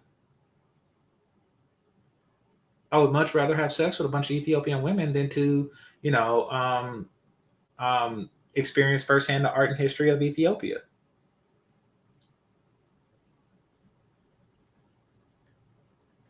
If I'm in Egypt, I would rather invent a position called pyramid style than actually see the pyramid. I'll admit that. However, since sex is only 10 minutes long, I can do both. And there you have it. All right, let's see what else he has to say. And then it's legal there. I don't know. I don't know if it's legal or not. Over here, like Yeah, that's another thing. It's legal in many countries. I think he in Cartagena and in Colombia in general. I know prostitution is legal because I was wondering how they were just so open with it. But and I looked it up. But let's see. Somebody said something I want to reply to. Somebody said women, specifically black women, travel for seg more than men. Okay, here's the thing. Black women travel, so it's the same reason, Cortez, but they just taking it a little bit further. For black women to go to Jamaica to get some penis, it's not about the penis. There's black penis in the crap neighborhood that they live in, knowing that their trip to Jamaica costs less than 2 months rent or costs more than 2 months rent in the crap neighborhood that they live in. It's black peen there. It's dreaded peen there. They do that. They get the peen, don't get me wrong, but they do it to tell their girls that they got Jamaican peen. They're not doing it for the pleasure of the peen itself. Once again, it all comes back to they just want something to tell their friends to make their life seem less meaningless.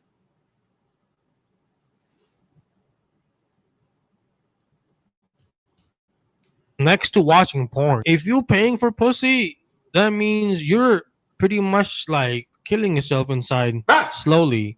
And there you have it.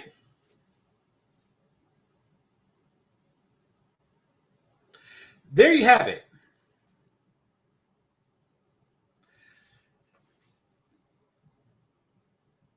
If you pay for a box, you're killing yourself slowly.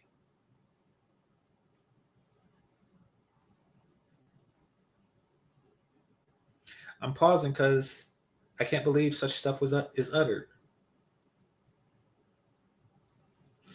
Once again, Hugh Hefner, no big deal.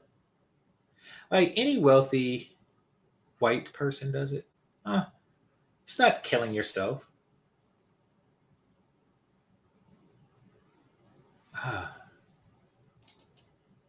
Confidence and you feel like I ain't shit, I can't get pussy for free with these women that I approach. You know how much effort this is? You gotta take off time from work. You gotta buy a fuck plane ticket. You gotta have to pack your bag. You're gonna stand in the line. The man say 2 hours wait. Oh my god, you gotta do all this shit so you can pay for some coochie, man. It's crazy. Oh my god, that's a lot of work. I've heard this before, okay, about from the passport bros. I've seen some videos on YouTube. It was funny as fuck. Oh, the women in America, they're not submissive, they're not feminine. Okay, I get it. I get what you're trying to say. There are women out there too. Anything before the word but is BS. So yeah, I understand that they're not submissive and they're not cooperative. So let's hear the but. Let's hear the but. Obnoxious or whatever. You can find a woman over here who's submissive and feminine. Okay, he didn't say but. Here's what he is saying. He's saying that it's less effort to continue. So, okay. He's saying that you spent 2 hours in an airport to get access to a submissive, cooperative woman. How many hours does it take to find a submissive, cooperative American woman?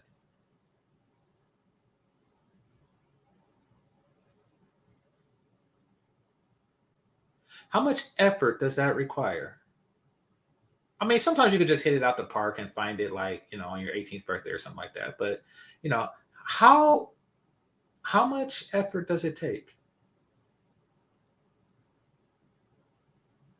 I could tell you, for the most part, it's a lot less costly and a lot more effort than a plane ride, and a lot less time than a plane ride. Somebody said decades.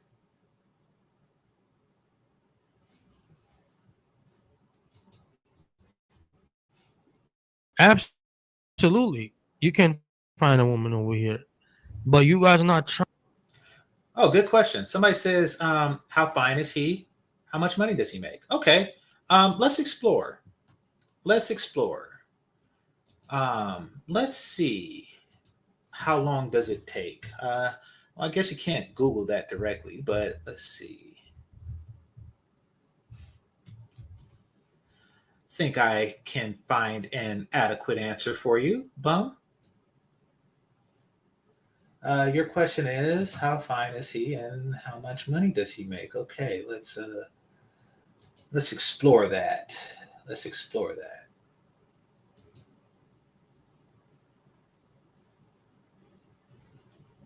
Doo, doo, doo.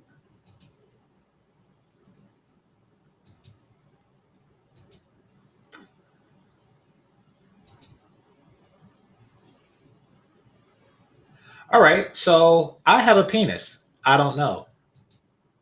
But you tell me, how fine is he?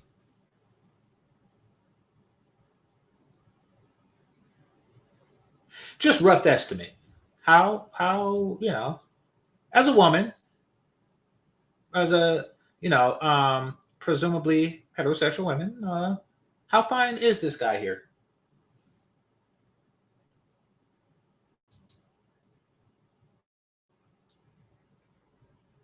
Would you say he's an ugly human being?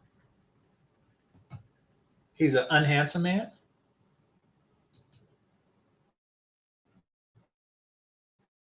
Okay, he's a 5.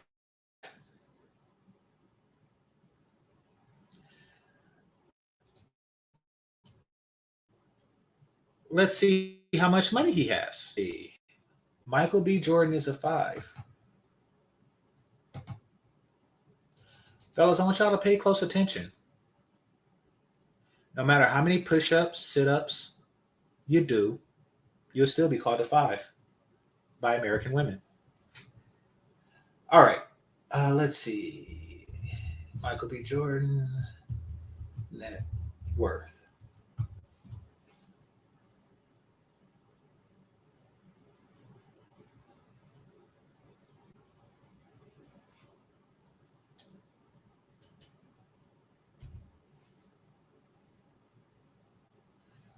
Okay, so Michael B. Jordan's net worth. Oh, I got it on image. Hold on.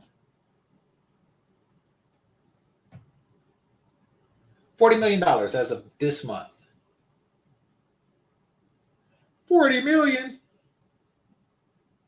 And let's just see his age, and we will get an understanding of how long does it take.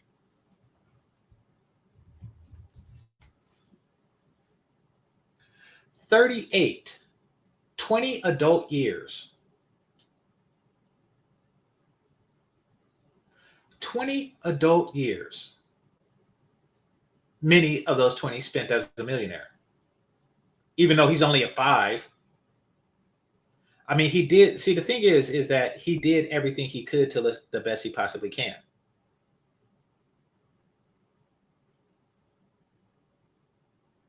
I'm curious to know. Yeah, bum. Tell me who's a 6. Tell me that. I'm curious. Anyway, 20 years. But a guy goes on a plane ride and he says, oh no, he spent all that time. He spent all that time looking and finding femininity. Can't make this up. I was asking who's a 6.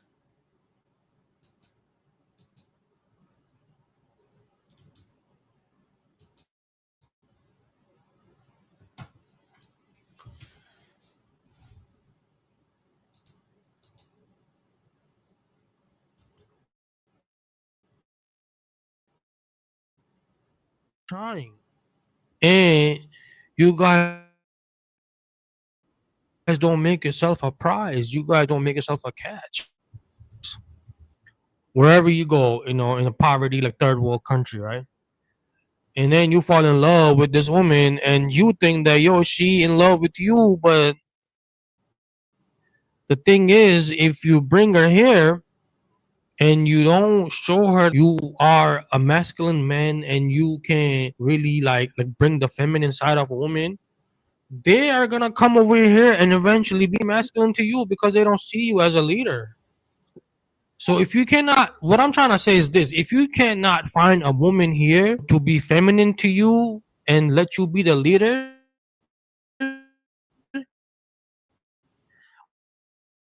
what makes you think that you're gonna find a woman in a different?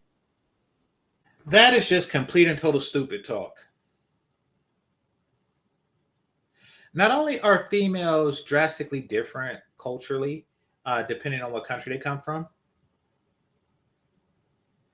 but they are drastically different depending on what block they grew up on.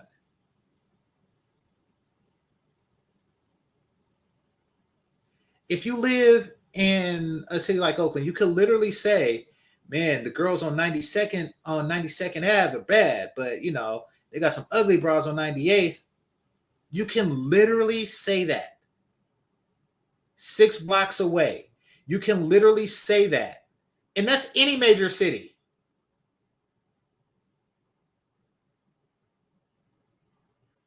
It changes instantly. You got 2 California cities, right? Even though there is some distance between them, 2 California cities. Sir Mix-a-Lot made it a point back in the 90s, I think it was the 90s, to say, LA faced with the Oakland booty. LA faced with the Oakland booty. Meaning that there is a drastic difference between Los Angeles and Oakland. Apparently, Los Angeles women have the face and Oakland women have the booty. So if someone says, Colombian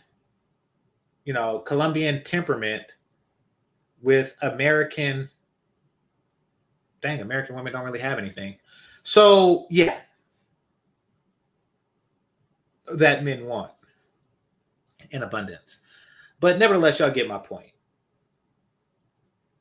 There is a drastic difference between women from different geographic locations.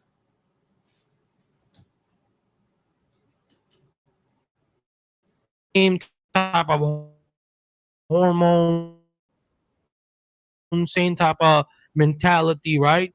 Hypergamy, all that shit is sign and be feminine to you right now. Women can pick up on these things. They might see you couldn't find anybody in America, in the whole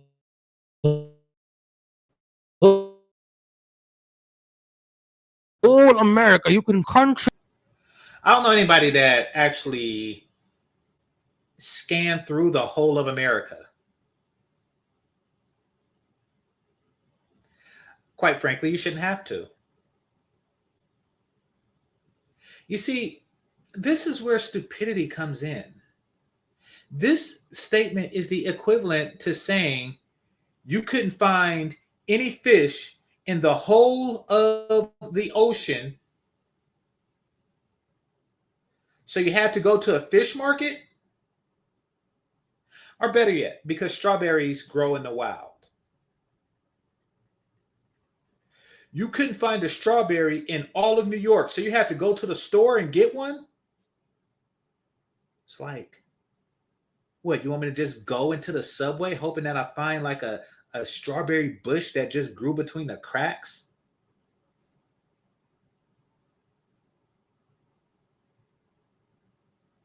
Ah.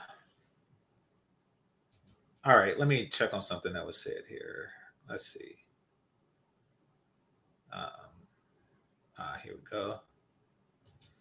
Check on this right quick.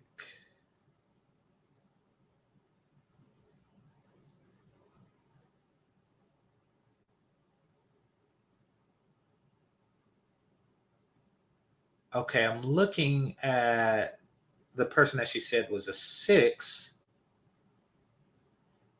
and which is Zac Efron.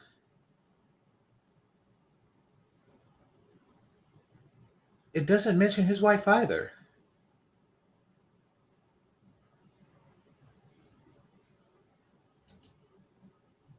Okay, you said Brad Pitt was a 10, and let's just, I mean, just for fun, let's look up Brad Pitt.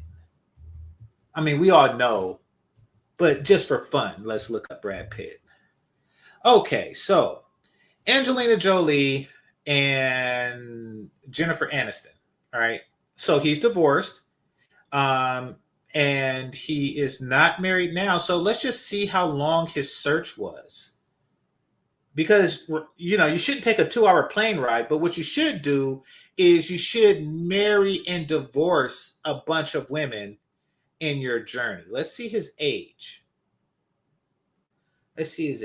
Brad Pitt is 61 years old. He has been searching for Mrs. Right for 43 freaking years, and he's a 10, and he's rich. So you see, they like to shame you. They like to say stuff like, well, if you're rich enough and you're handsome enough, Mrs. Right will just fall on your penis. Really?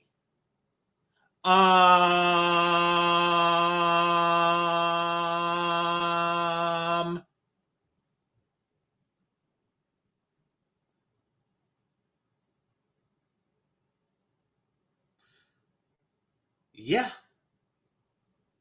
So we got Zac Efron, and we have Brad Pitt. You like white guys?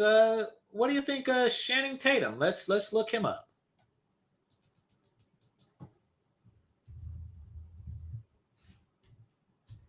All right, he's 45 years old. Let's see.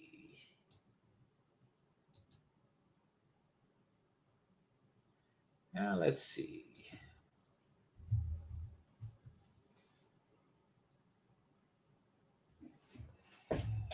Okay, so he was married for 10, so he's divorced, which means he wasted 10 years in his search. Yeah. No luck there. Oh no, you said something. You said Justin Timberlake. Let's see.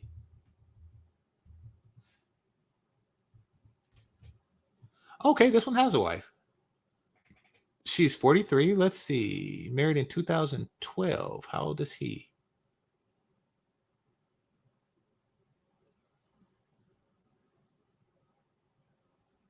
How old is Justin Timberlake? No, that's her age. What's his age?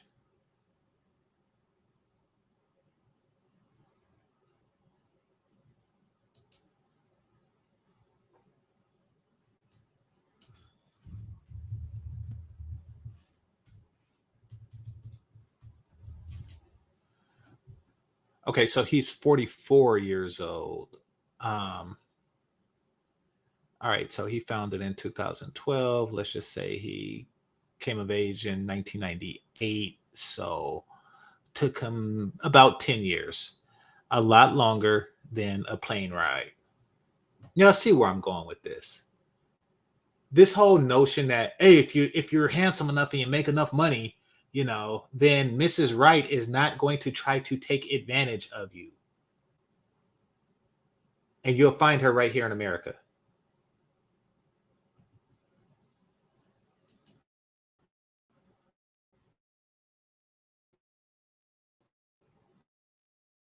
To find someone where people are desperate because they're in poverty.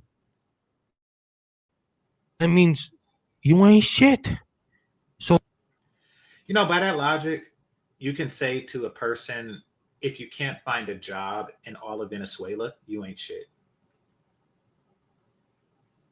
Or rather, if you can't find a high paying job in all of Venezuela, you ain't shit. Dude, if you can't find a gym in your own fucking neighborhood, you ain't shit. So you took off from your work, you spend the money to buy the plane ticket, you have to sightseeing. Well, beautiful women is a sight. So you are going to sightsee. Yes, I like the company of beautiful women. I'm not going to be ashamed of that. There's only so much time you can indulge in the company of beautiful women, and the remainder of the time is spent sightseeing. But yes, sometimes I like to sightsee with beautiful women. What's your point?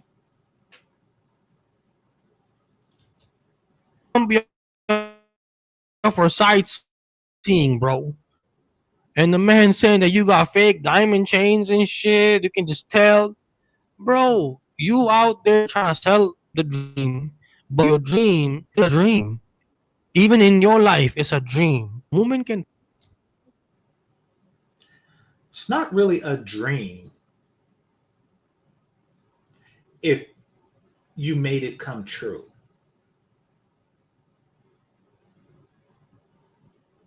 For example, right? Say you dream about a Nation's Giant burger. Now, many of you are not local to me, um, but just imagine a burger place that has the best burger in Northern California, right? Imagine that place, and pies. And one night you just go to sleep and you dream of that pie and of a burger from Nations. In fact, as I'm telling you all from all over the country about Nation's Giant Burger, you might just want to go. You might just want to come out my way and see what GC is talking about. You just want to taste that burger because it's late. If you're on the East Coast, it's late, and you're thinking to yourself, huh, I'm going to go to sleep and I'm going to dream about Nation's Giant Burger. So you go to sleep and you wake up, and then you get on the plane and you fly to the Bay Area and you get yourself a Nation's Giant Burger. It's not a dream anymore, is it? It's a reality. Now, I know that you think because you have that hat on that you should just go from places to place eating out of fast food restaurant garbage cans, hoping to find something as delicious as the Nation Giant Burger. Because that's what you're suggesting. You basically what you're saying is, you mean to tell me that nowhere in the country you could find somebody that will give you a delicious burger for free? Is what you're saying, which is annoying. But it's not really a dream if they're living that life. Pick up right away. if you're faking it, trust me, man. You think you the only man that they're dealing? My advice to you Somebody guys: said I start bet doing this. dollars to donuts that he's bald. Listen, men that wear hats indoors are almost, especially when it's a hat of no particular significance. Like it seems like a hat that they give you free with, 10 pounds of bait. Any man who does that is bald. Absolutely.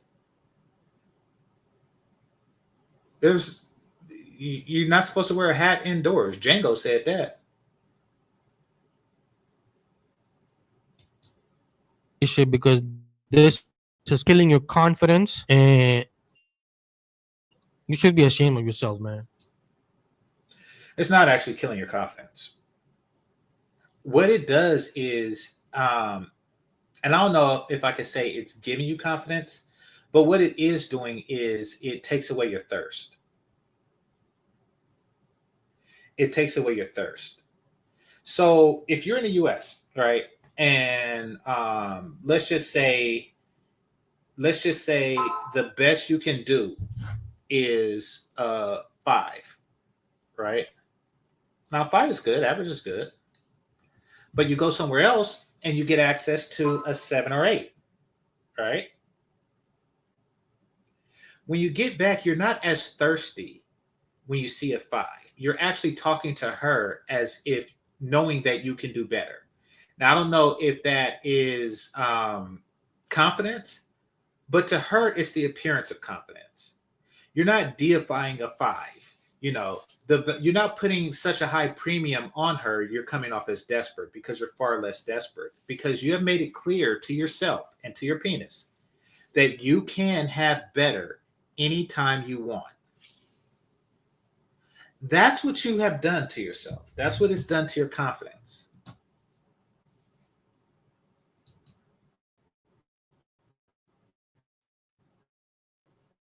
This is prostitution that you entertaining. Giving it a word, or like, yes, we know. We know. We know what it's called. You're entertaining prostitution. Yes, I know. That's like somebody who spends their life as a professional hitman is saying, did you know that it's murder what you're doing? Like, yes, I know that. It's like telling a hunter, you're killing animals. You know that, right? Yes, I know. It's like telling a fisherman, you're killing fish, right? You're stupid.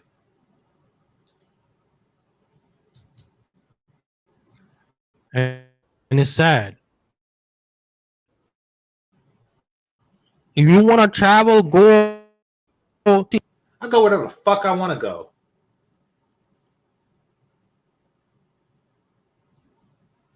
I go wherever the fuck I want to go. If you want to travel, go somewhere and sightsee. Well, I could do that too.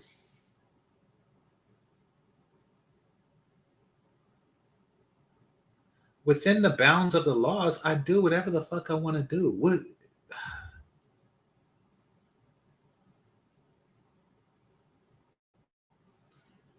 Dudes like this are extraordinarily annoying.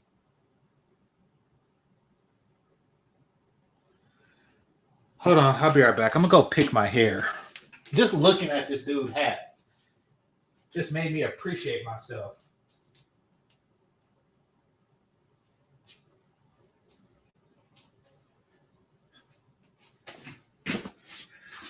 All right, y'all hear that? Hold on. Y'all hear that? Y'all hear that? It's tangled because it's sponged.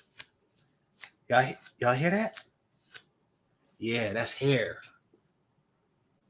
That's hair. It's the stuff that you put on your face to make you feel like you have more of it. But it's hair. It's on the top of the head, not the bottom. It's not sightseeing, man. You should be going to see the world, You need to make yourself a catch. That's what I'm trying to say. Work on yourself. Nigga, you are not a catch. Oh, bum. What would you give this guy? If Michael B. Jordan is a 5, what is this guy?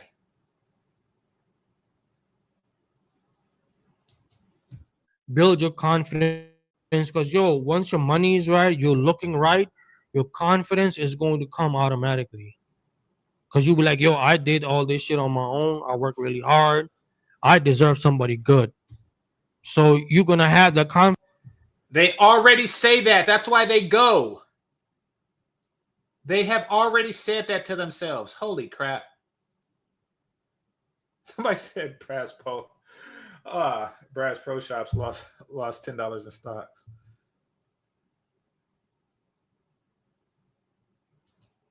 Confidence build up, and then you can approach women here, so you don't have to fucking jump on a plane every time you're trying to get your dick sucked. You know what I'm saying? Don't tell me, I like Colombian chick. You can find Colombian chicks in Miami and a lot of other fucking states. So, but if you don't live in Miami, you would still have to get on a plane.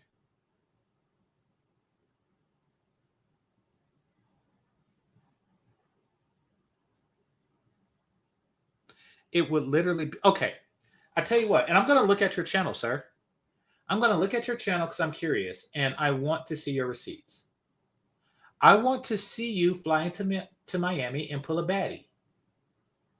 In fact, I know one on Instagram or TikTok, the one from earlier. Yeah, we should definitely talk to her and see if she's interested in you.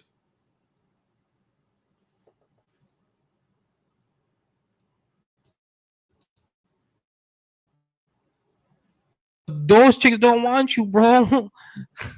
They don't want you. You already know how I go down in Miami. They don't want your ass. I don't know how you go down in Miami. I'm going to find out. I'm about to find out. I'm curious how you get down in Miami. So let's see. Because you ain't on that level. So you have to go to a different country to feel like that people, want to be with you. But how can you not see that they want to be with you for your money and what you have to offer? They look at you as a fucking ticket, as an exit plan. Because as soon as you get a better opportunity, she's gonna bounce and leave you right there.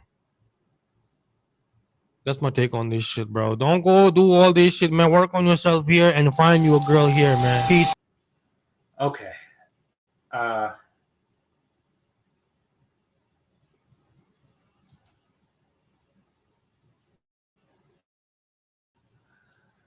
Let's take a look.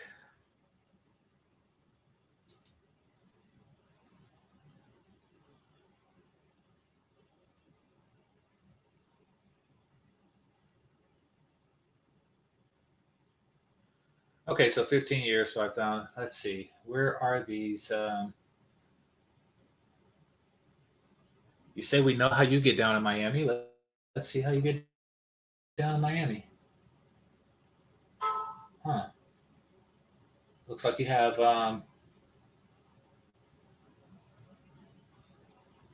content where you cover TikTok videos. And let's see, he snaps on a stepmom for starving his son, kicks her out. 9 views. Oh, wow. All right, let's see. Okay, this is the one you just covered. She says dating ain't hard, but where's the ring, sis? Well, where's your ring? I mean, these are the women you're saying that we should stay and mess with. I'm trying to look like, where is his harem of Miami bitches?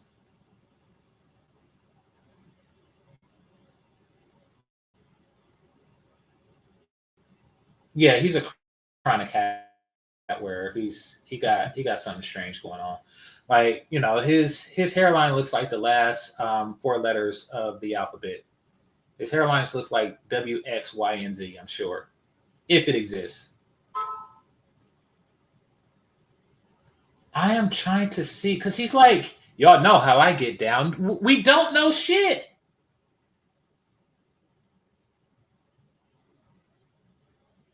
We don't even know what your hair looks like. Like, we don't know anything.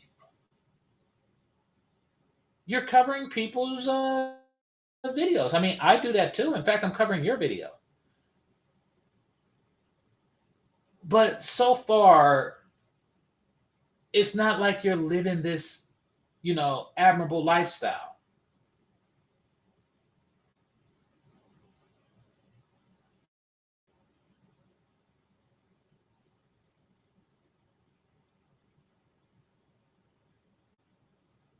Oh, okay. So he's in Toronto. Oh yeah, he is bald. So yeah, he's showing without the hair. Oh, and it's not like bald. This is whatchamacallit bald. This is George Jefferson bald. This is the bald that you you can still see it.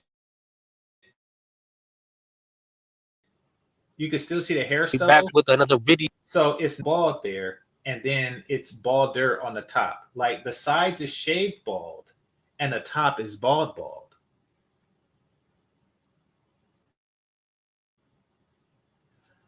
Okay, so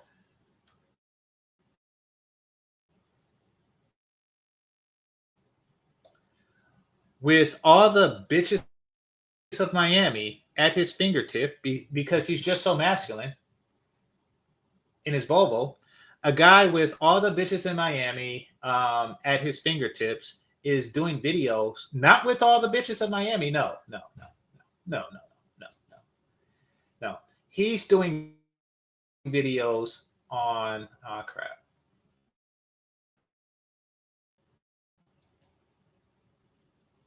trying two bake shops right next to each other.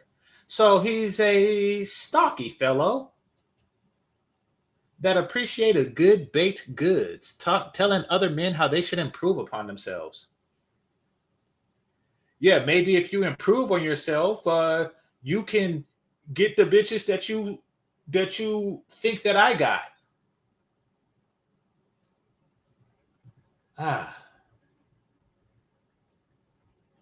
Let's see.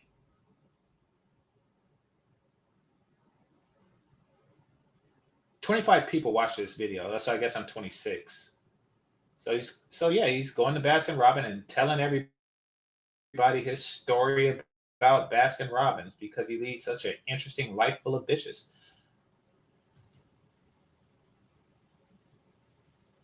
Huh. Now I'm wondering if Homer Simpson turned into a not cartoon human, grew a beard, and became him.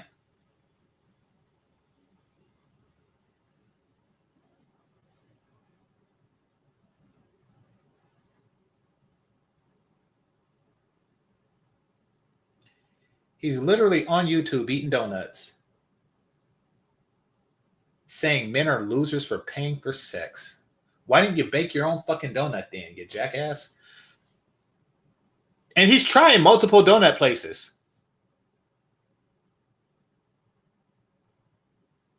Today, I'm going to show you guys that I can eat donuts from two shops.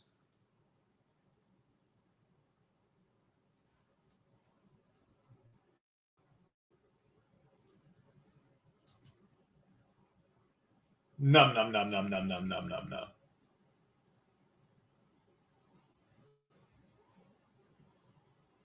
This is the people that... This is how you know you're desperate to talk down on somebody.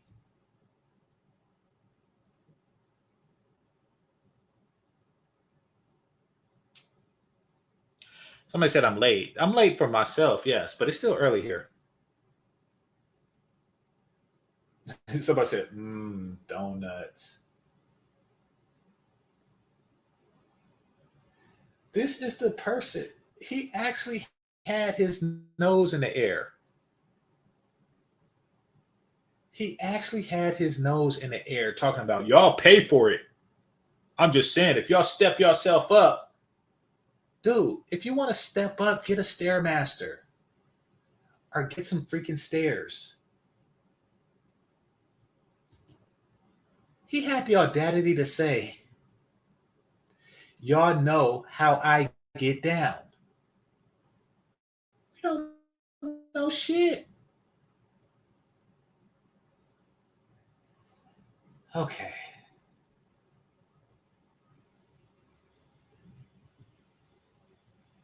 This dude says why so many men are trapped in miserable, controlling relationships because they listen to niggas like you and they don't travel.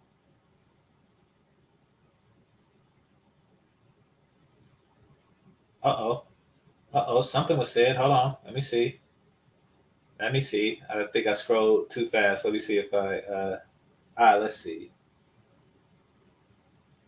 Okay, he died. He found out she was smashed her friends. Let's see. From pranks to prisons. Where is all of these beautiful Miami bitches? Come on now. That's your masculinity. Just force them into submission. Shout out to Zero. Like, why aren't you showing us how you alphaed your way through it? Is this one of your Miami bitches?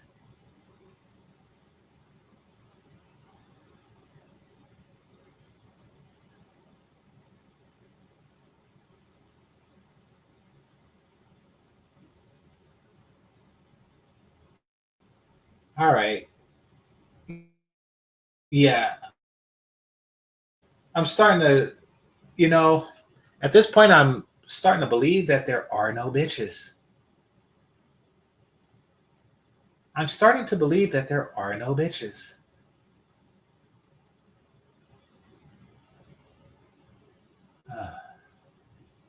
This man is on here judging. Oh, crap. He's eating more shit. I tried little Yachi McDonald's menu, so you don't have to.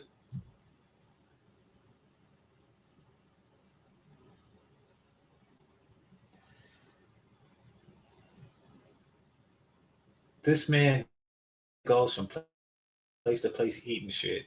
He eats everything but pussy. Talking about other niggas. Holy crap.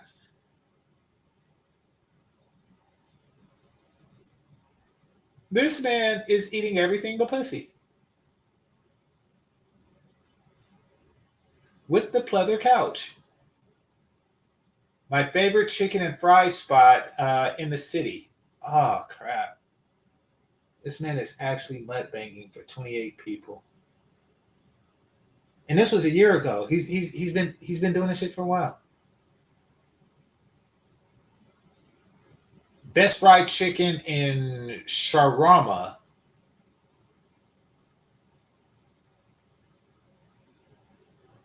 Wow. Wow. This dude just go around eating shit.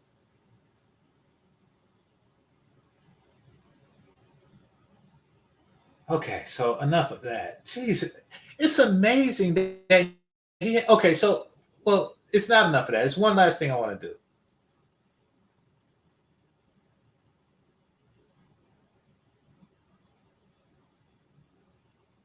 Now, I can't tell you this. Skylar has one master teacher, self-confessed trick, has way more money, and put way more work into life than he does. With military accomplishments and degrees and shit, and really just earning money. Dudes just really want to rank themselves to tell other men how to live. That is funny. You need to go and look at some of the sites. Shut the fuck up. Dang, where's the video I just seen? Because I want to show one thing.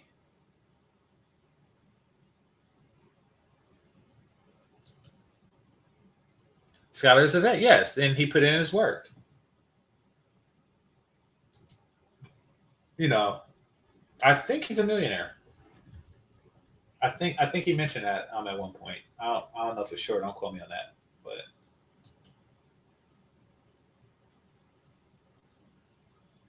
but yeah, I mean, I'll put it like this. It seems like Skylar puts in more gym time than him. is a very polite way of saying what I'm thinking and what you all are thinking. But it's not just Skylar that appears to have put in more gym time than him. Let me show you. Let me show you who else put in more gym time than him.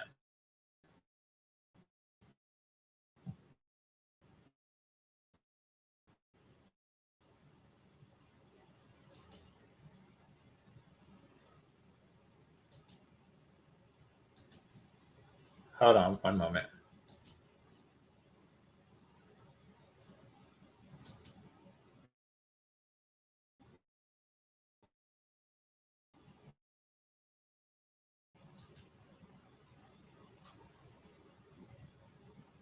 It's lagging. It's lagging.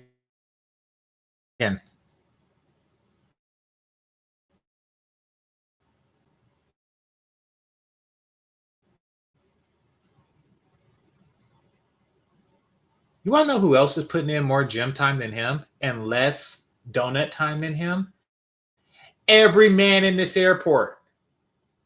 Each and every single black man in this airport has spent more time in physical fitness than you and less time eating donuts than you. Each and every single black man here, each and every single one that you're talking crap about, rates higher on a desirability scale than you.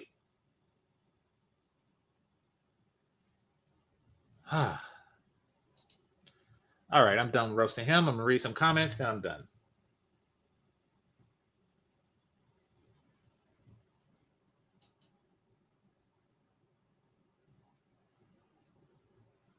Yeah, exactly. Working on yourself 20 years, serving your country. Now, 20 years and retiring isn't working on yourself. Going into various restaurants and getting fat is. Yeah, exactly. I was just watching Next Friday. She don't know all the snacks, all the new snacks, all the bootleg snacks, the year 2000 snacks before they come out. She'd be breathing like, yeah. Have you tried the new Chips Ahoy? You're like, yeah, it's good. That's dude. It's like, listen, I don't pick on people, but why are you talking crap? If you're gonna talk crap, man.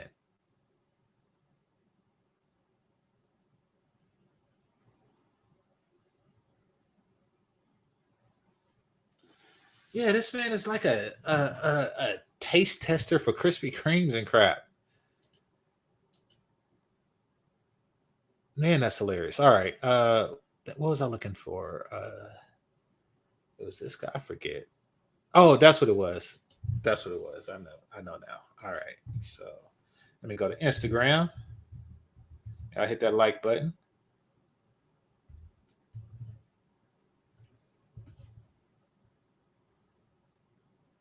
Oh, and then to just throw in like y'all know how I get down. I have no fucking idea how you get down, and nobody does. I mean, I guess in a video you just said out of nowhere, I get a lot of bitches. I mean, none of them ever come and eat with me, but I get them.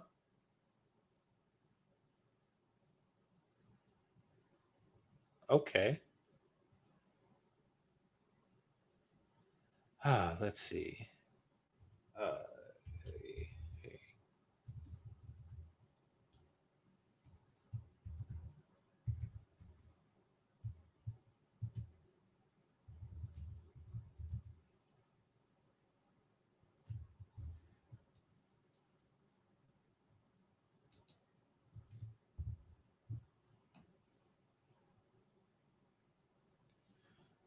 okay, so I went to his Instagram just now, and there are no posts on there.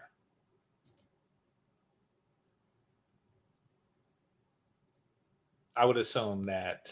Well, for one, why you have an Instagram with no post? Like, I mean, like, wouldn't you have like a bunch of bitches following you?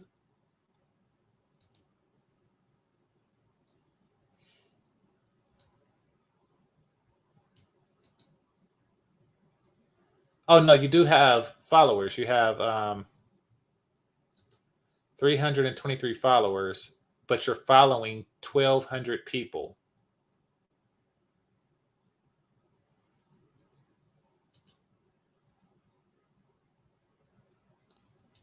Let's see. Maybe he has a.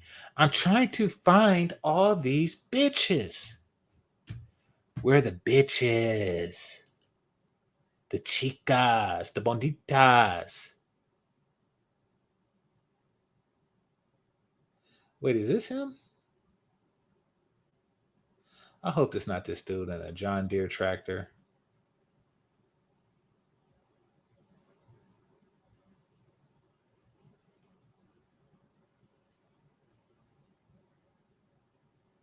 No, it's somebody else. Okay, so yeah.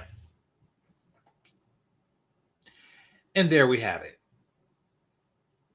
And now, since I'm up anyway, I'm going to speak on what's that called? DDG and Haley Bailey. Should I speak on it? I'm getting tired. I don't know anything about their relationship but what I've seen on channels that I frequent, like Danika's.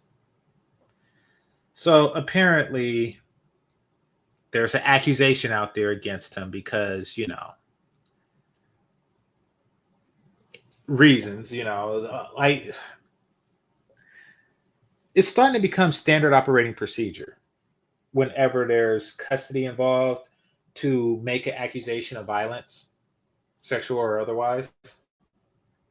Make an accusation of violence, and the courts just to dirty the person's name so you can win custody. It seems like that's the case, but Danica was saying stuff to the effect of he was jealous of her success.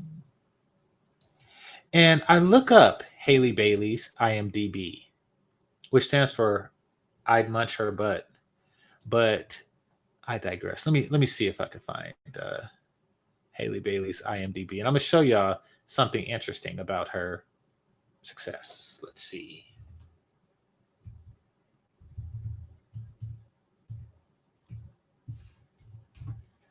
All right, cool. Auto completed.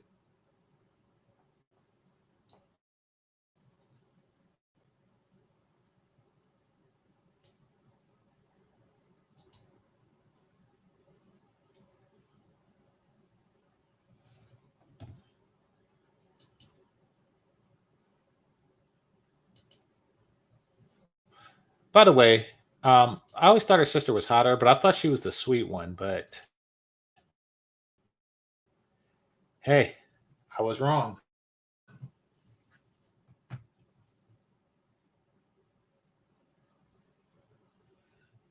Even a broken clock can still get my tick.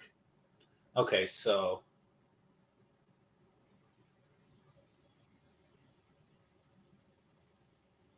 let's see. She's known for Little Mermaid, Color Purple, A Wrinkle in Time, and Last Holiday. So she was in Last Holiday, the Queen Latifah movie, when she was 6 years old, apparently. So she got her big break in 2023 with The Little Mermaid. And then she did The Color Purple. And that's it. The rest is like music videos. That's it. Unless you watch her music videos, you haven't seen her since 2023. It's 2025 now. We haven't seen her in 2 years. See, her career's not popping. He wasn't jealous or anything like that. Her career's, she had her moments of fame. Like that's pretty much it. She had her DEI position in Little Mermaid. Okay.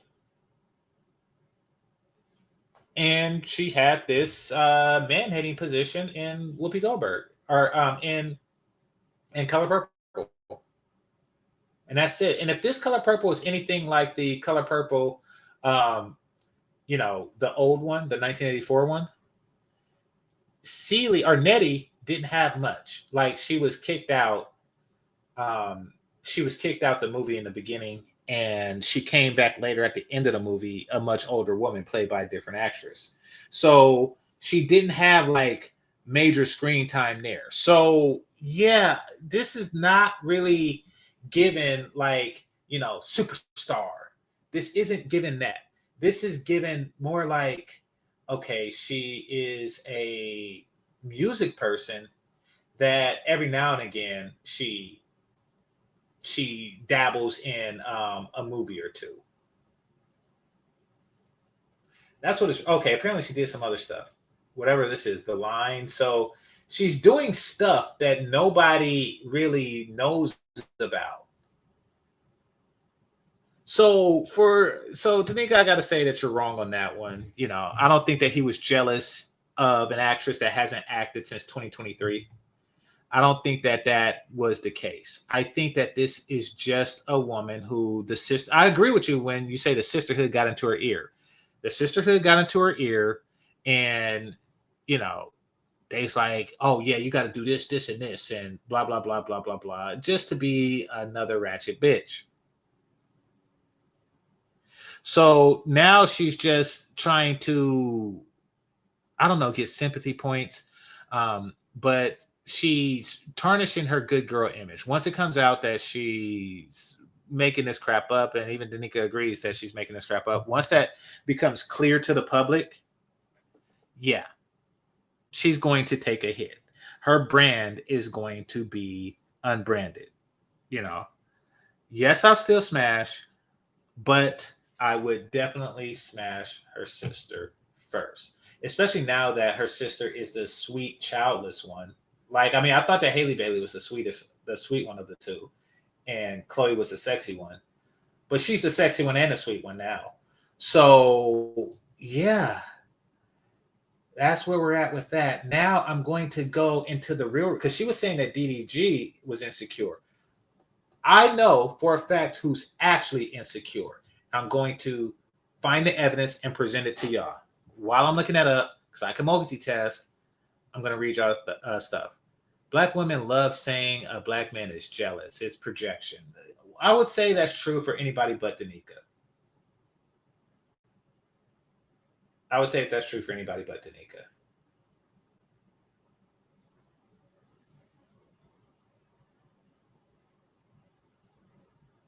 All right, let's see.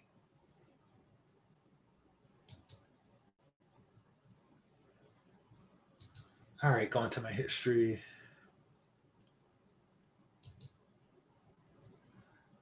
I left Keisha and Arcelius decades ago, married out. Well, there you go.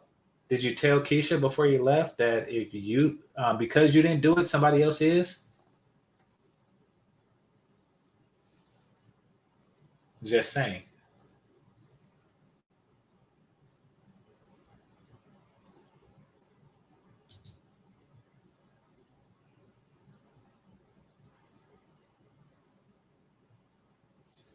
And that's even worse. That's even worse because it leaves them bewildered and confused. He said, "Nope, I just left her alone." That leaves them bewildered and confused. Like, oh, he just went with his preference. It's like, well, if it was my preference, I would have went with her first. So I went into my history, and this nigga is just eating donuts and shit. So Danica was saying that DDG was insecure, and he put his insecurities, into the relationship, and she retaliated. She was saying that he's insecure, so he cheated, but he was cheating in a way like, nah. Look at this new pussy. Listen, when men cheat, it's because we want more pussy. We don't gain anything from making a woman jealous. We don't. I know women do. They be all up in their face with their legs wrapped around your homie and shit. But yeah.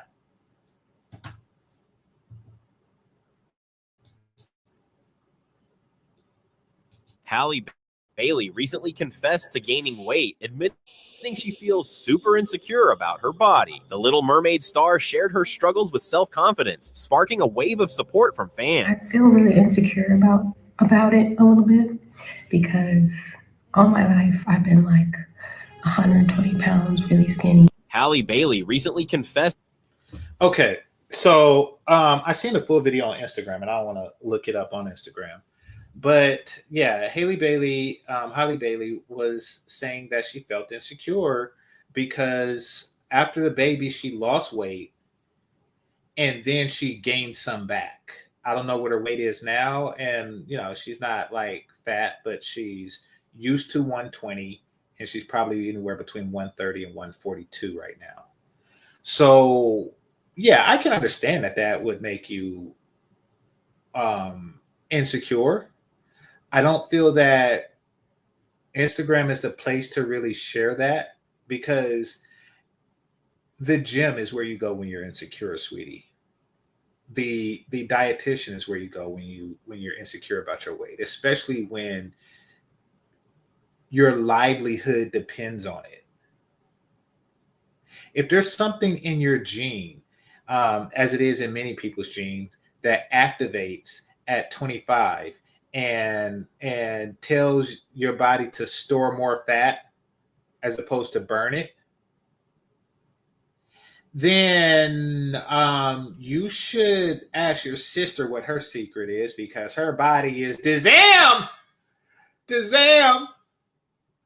I want to bite it. I want to bite it. Let me bite it, Chloe. Just saying.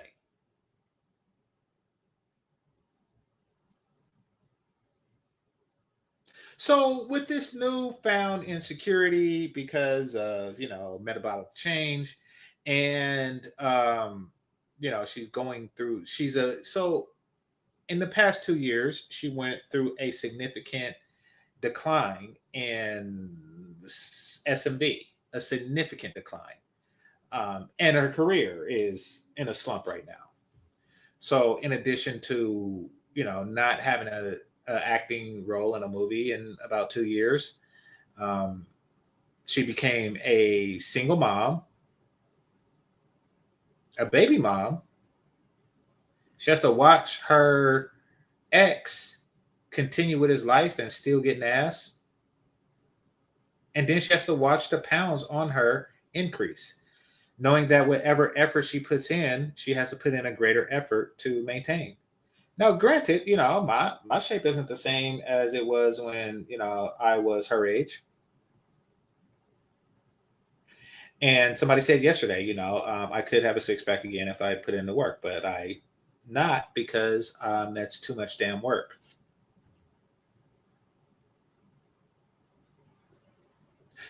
Nevertheless, it's not my job.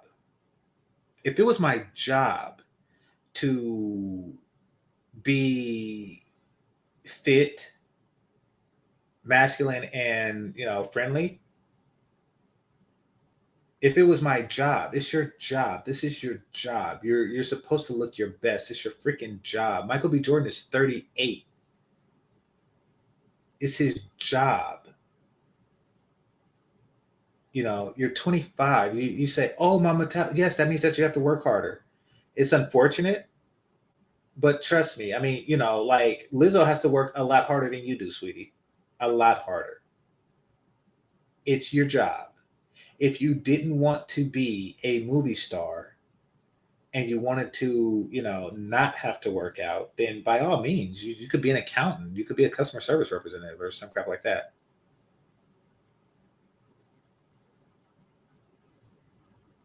This is your job. My job is the reason why it's difficult to get a six pack, because I work from home, and for 8 hours a day I am sitting on ass.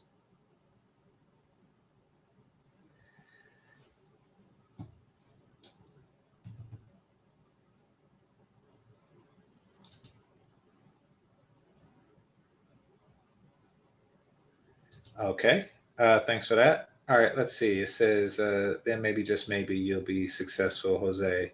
Like the guy in the video earlier. Yeah, exactly. You know, maybe I should work on lifting more donuts. I can't believe these people. In all fairness, since Haley Bailey, black women just can't get too much traction in Hollywood because black movies. Remember Lupita Nyong'o? She was hailed as the next great thing, but that didn't happen. Yeah, um, black women is suffering from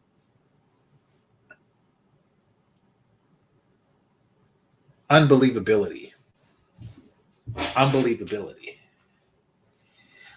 meaning that they're so fat and obnoxious that when they try to counter that image, it sticks in their head. You know, like it looks odd when they try to put the image is too strong to counter, is what I'm saying. Well, I'm not. I shouldn't say it's too strong to counter because you can counter any image with a counter image. You know, however, it would take too much. It would take too much to actually, you know, it would take too many Claire Huxtable images of black women to counter the negative image of black women just on TikTok and just, you know, walking around acting a fool. Like they made a statue of a fat black bitch with an attitude because that's how the world already sees them. I mean, so that is when people close their eyes and somebody says black woman, that's the image that comes up, that statue. So it is fair to say, with that being the case, that you're not going to they're not going to counter that. And I think that Hollywood really is just giving up. You're right. Lupita Nyong'o, who is an American, I don't think she's American born at least. Um, but yeah, she was supposed to be like the new young it girl. Somebody said, "Am I going to cover the statue in New York?" No, I don't have a sheet big enough, and I'm not going to New York anytime soon. Covered with what? Acid? See, here's the thing about the statue in New York. Um, here's the thing about that. I stopped caring about black women's image and reputation because they don't care. Point blank, period. They made Tyler Perry rich. If black women cared about their image, they would have stopped it on the first movie, the first TV show, the first play.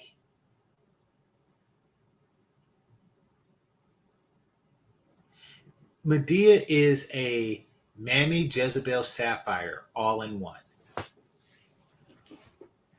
And they went to every play and just clapped it up and just yucked it up. They went to every movie and just, they made him a billionaire.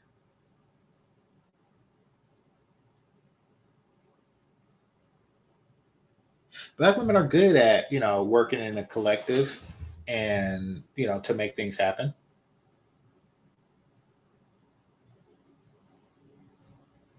If they gave a damn about their reputation, we would at least see some, and I'm not talking about the pushback that you see online by women who just sit on a chair to pretend to be a pick me. You would actually see pushback from like protest on the streets of New York. I mean, aren't these the same women that took down those Confederate statues?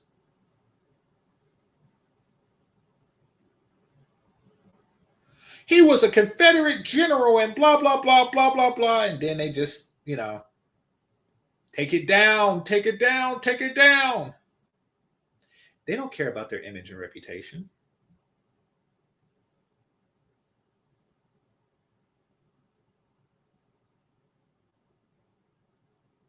Many of them want that negative image and reputation. And y'all want to know why that is? I'm going to give y'all a chance to guess it. Y'all got it right the last time. I mean, when I had y'all guess something, I'm going to give y'all a chance to guess why that is. Why does it seem like they don't care about their image and reputation? And why do they want this negative image and reputation? I don't think y'all going to get this one.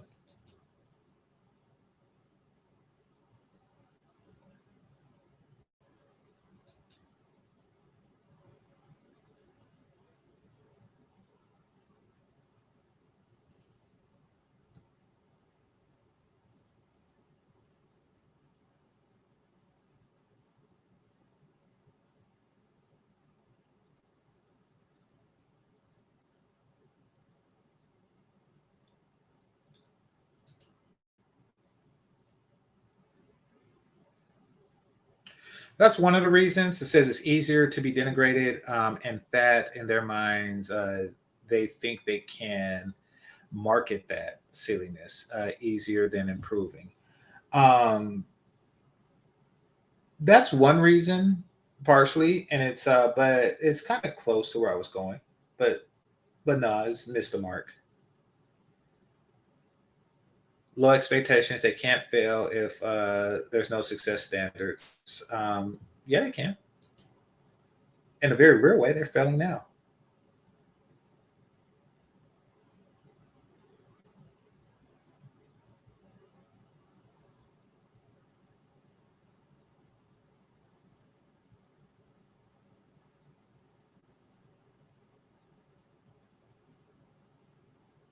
I'll give y'all one more try.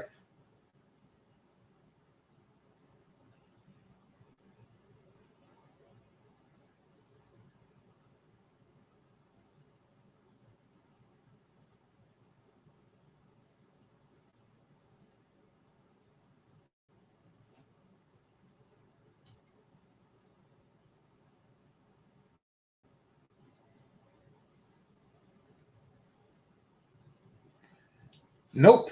3 for 3. Okay, so here's the reason. I mean, there's sub reasons and then there's main reasons. Kind of like a man, he has preference, he has preferences. Like the main thing he likes is a woman's tits, but a sub reason would be her hair or something like that. Kind of like that. Here's the main reason that they want it that way. It's because their only flex that they have over other women is that they can convince men to take them at their worst. That is the only flex that they have. They lose to white, Asian, Latino women in every category, but the discount dick category. You see, it's not enough to be able to attract a man. Because if they went attraction for attraction, they would lose out to every other group of women. They pride themselves on being the women that can look asshole ugly with the shittiest disposition that has ever existed in any planet in the known universe and still be able to pull a man. That is the only thing they have, is that they get results without trying, is that they created a community where pretty privilege doesn't exist. Well, they get mad for passport bros because they're not part of that paradigm. It's like you're supposed to be here with a fat ass ugly bitch. That's what you're supposed to do. You're supposed to be more handsome than I am pretty, and you're supposed to tolerate me treating you like shit. So I can present this to other races of women, and they will think that there's some type of virtue in being a black woman. See, that's what they really want. They want white women to look at black women with envy when the white women are at the gym eating salads, taking care of their health and beauty. They want to be admired by those women because they don't have to do anything to get the same results or similar results. That's their only flex. I'm not making this up.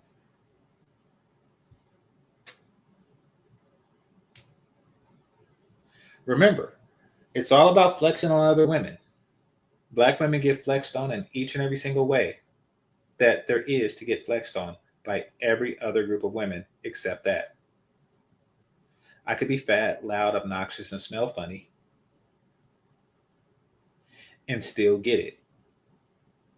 Ever notice how, of course, they complain about white women that get the prime men, but they also complain about the white women that get the not so prime men. They also complain about the trailer park Karens that's taking away Tyrone's dick. They complain about that too. And the reason for that is simple. Once the fat, loud, obnoxious Roseanne Barr looking bitches start getting the same discount that Keisha gets, you have nothing. You have nothing. The ability to get dick at a discount was the only thing that y'all had. That in Section 8, and it seems like that's going to be more problematic too. Without the ability to receive access to discount dick, because getting a discount, getting a deal that other people don't get makes a person feel special. It does. If I was to go to a 304 and she was to say, I normally charge $40, but for you, I'll do it for 10, I would feel special. In fact, that's why car dealers say it. Like, well, normally this car costs $32,000, but for you, I'll do it for even 30. Just to make the person feel special. They feel special because they get discount dick. And now they're slowly seeing this discount penis just fly away. Just walk away. Just run away. Just drive away. Now other groups of women are starting to access this discount dick.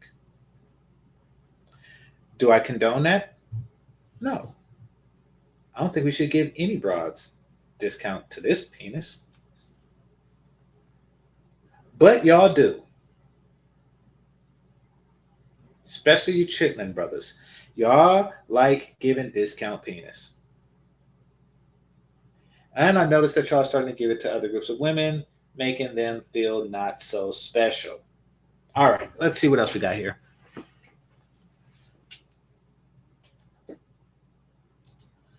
They get men in discount, but shame passport bros for, yeah, I mean, according to them, they're, passport bros are getting women at a discount. But yeah, they're the whole trophy of the black culture right now for the women is that they were able to convince men to tolerate their foolishness. That's it. That is the biggest feather in the cap that they have, and it's a pretty shitty feather.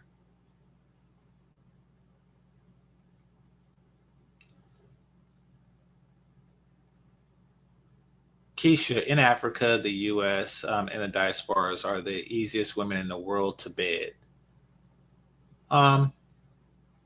Debatable, but okay. That's why 40% of 304s are black women when they make up only 13% of the population. Lowest price 304s. Now that's interesting because you're saying what I suspected to be true.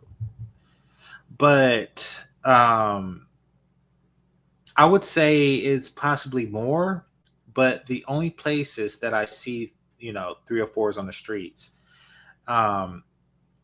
It just so happens to be major metropolitan cities where black women congregate to, like Oakland. You know, I'll drive down East 14th and you can see them there. You know, but Oakland is largely a black city. Nevertheless, I do strongly suspect that. And that's because of the whore adjacent culture that the non-prostitutes in our community have and the outlook on such things.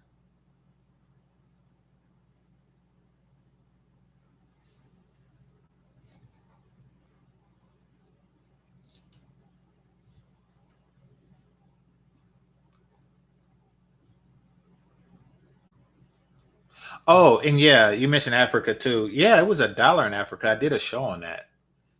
They was actually selling, but this woman actually sold box for $1, and she was explaining it to the dude that was doing a documentary. She sold box for $1 and then washed her pussy in a swamp and showed it on TV. Check my archives. If it's on members only, become a member. That was the damnedest thing I ever seen. Selling dollar box. And that's dipped in swamp water. She actually went to a swamp puddle and splashed it on her cooter.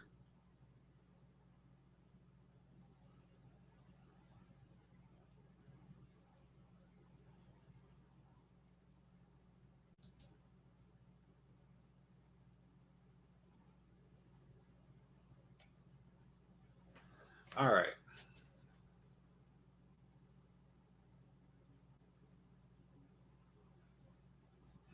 Because it's easier to get a fit white woman, black men should avoid fat white women at all costs. You should avoid fat women at all costs.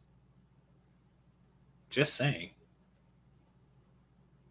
But I know that, and fat white women know that when you're leaving the black community, you're leaving at a deficit. You either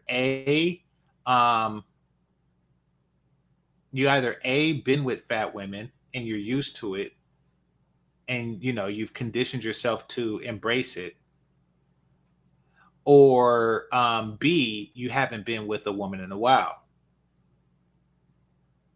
so she can get you at a discount, as long as she finds you before an in shape white woman finds you. They already know that.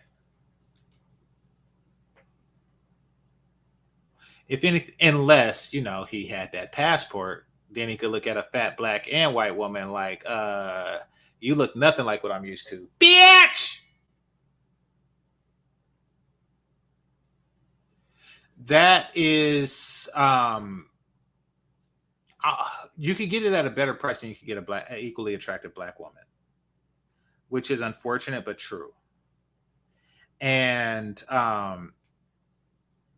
that is because black women are taught to hate black men, and the attractive ones listens to the advice of the unattractive ones, not knowing that that is not your friend, that is not your sisters. Listen, beautiful women, swans don't fly with crows. They just don't. Peacocks don't hang around with penguins. They just don't. Birds of a feather. But their flock be like all kind of shits. Be all kind of like eagles and mockingbirds and fucking pigeons and shit. Just a motley assortment of flying animals, with a rooster in there. Like it's all kind of, even though roosters don't fly, but y'all get my point. It's like, but yes, in the black community, attractive women take advice from unattractive women all the damn time. And it's always the worst freaking advice. Always. It's always advice like, oh no, girl, you should wait. You should wait. You should take time off to heal yourself, to find yourself. You should take about 20 years off to find yourself. You need to get that money from these niggas. And while you out doing that, you know, they come to the ugly bras come to you like, you know, oh, these pretty girls be gold digging.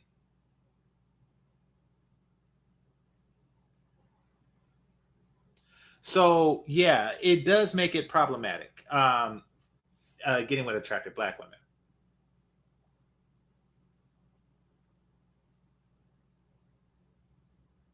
Exactly. Higher in chocolate cities like Oakland, Atlanta, New York, and Chicago. Yeah. Yeah, you're right. So $1, yeah. Yeah, she was on her back for $1 on a piece of cardboard in the middle of the swamp. Shout out to O'Shea Duke Jackson. That man know how to save $1. Oh, I am funny. All right, let's see.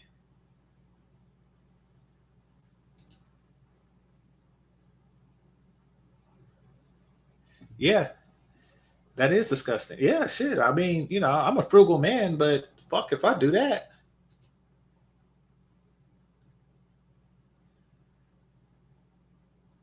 Not even $40. Well, no, that's for Latin pussy. African is $1.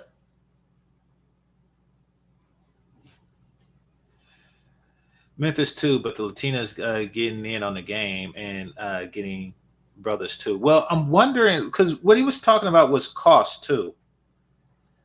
I do wonder if they get paid more. I'll never know. I'll never know because hoes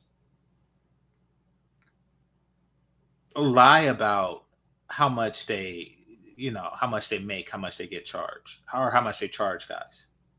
So I don't know.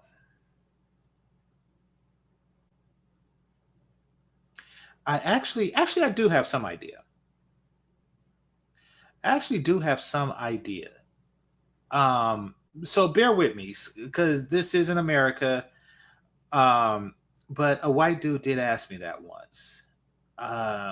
He started to, I had to lightweight, passive aggressively, I should say, check him because he was on that foolishness. And I'll tell you the story. So I'm in the Dominican Republic, I'm minding my own business eating. And white guy comes up and, you know, he asked about the hoes, right? And then I said, yeah, they're around. You know, I mean, if you walk around enough, you know, they'll come up to you. And then he was asking about the Haitian girls. So those of you who've never been, Dominican Republic has a Haitian immigration I shouldn't say problem, but they have a population. And so what he asked me a couple of questions. He asked me about the Haitian girls, and I was like, yeah, you can find yourself a Haitian girl here too. And he asked, are they cheaper? I'm gonna tell you the story about the pricing thing, and then I'll tell you what made this nigga creepy. So when it came to the pricing, I had to think about it. And one thing that I did notice was that the darker skin, the Haitian girls, were seen with older white guys for longer periods of time. Now, y'all can come to any conclusion that y'all want with that, but the conclusion that I've come to was that they were on a higher level because the guys are older and presumably had more money, and they spent more time with them, which means that they were more escorts than just street, you know, just street stuff going on. So, and maybe these guys weren't American. Like maybe these white guys weren't American. They probably weren't. They probably were like Canadian or something like that, or European that really fetishize is darker skinned women, like this guy who was talking to me did. So he asked those two questions. So at least from what I've seen, it doesn't seem like, you know, Haitian women were getting less money than Dominican women. Or maybe I'm wrong. Maybe he was spending more time because their time is cheaper. Who knows? But so that was my answer to that. That's my limited insight on that.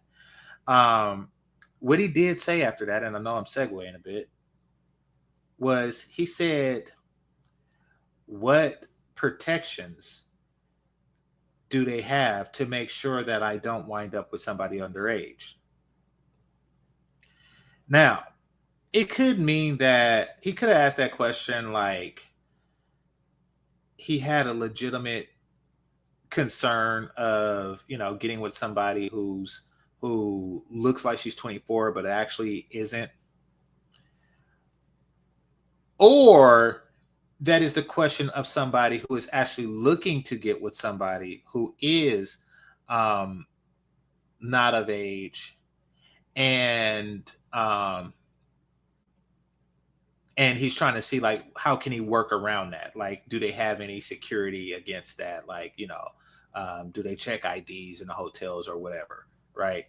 Now, because he was asking for like immigrants on the cheap, it made me think that he was probably on some, how can I find like a desperate young chick,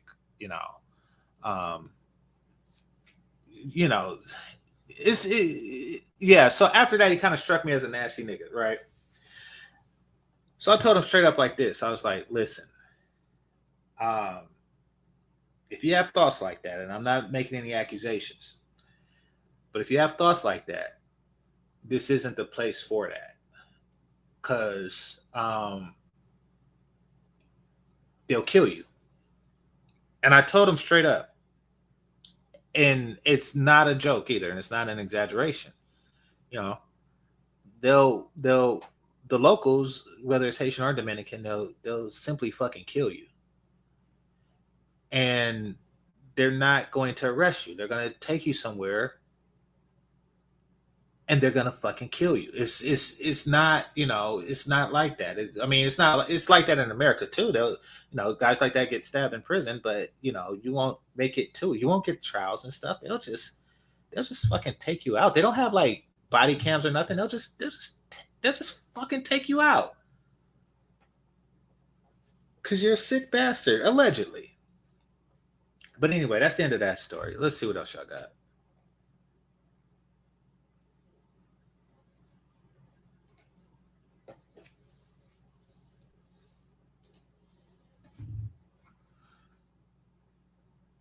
Never been on a flat slob. I'd imagine they smell bad when their legs open because that's sweat and BO. Yeah, because it's like an armpit. That's what I was thinking too.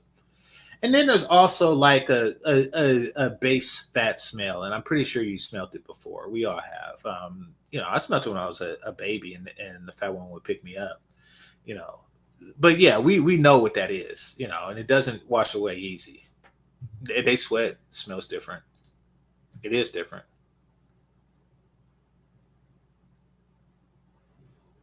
Damn, swans don't fly with crows. I'm gonna repeat that. Yeah, people do that shit. Rest in peace, Kevin Samuels. But when he says sex, submission, and sandwich, we know. Come on now, we all know. We all know. He has shouted me out. I'm not one of these people to complain that Kevin Samuels don't put people on, or I'm not that dude. But we all know that I inspire the greats. So it is what it is. Hell, I'm not the one that invented 666. I'm not gonna take it away from my homie. But I did popularize it. Somebody else said that to me. Somebody else said that in my personal circle, who's not a content creator or anything. He don't have reach like that. So I brought it to YouTube, and it spread like wildfire.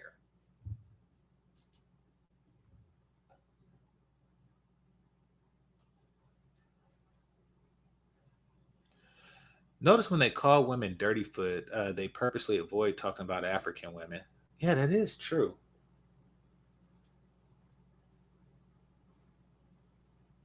That is true. Yeah, good point.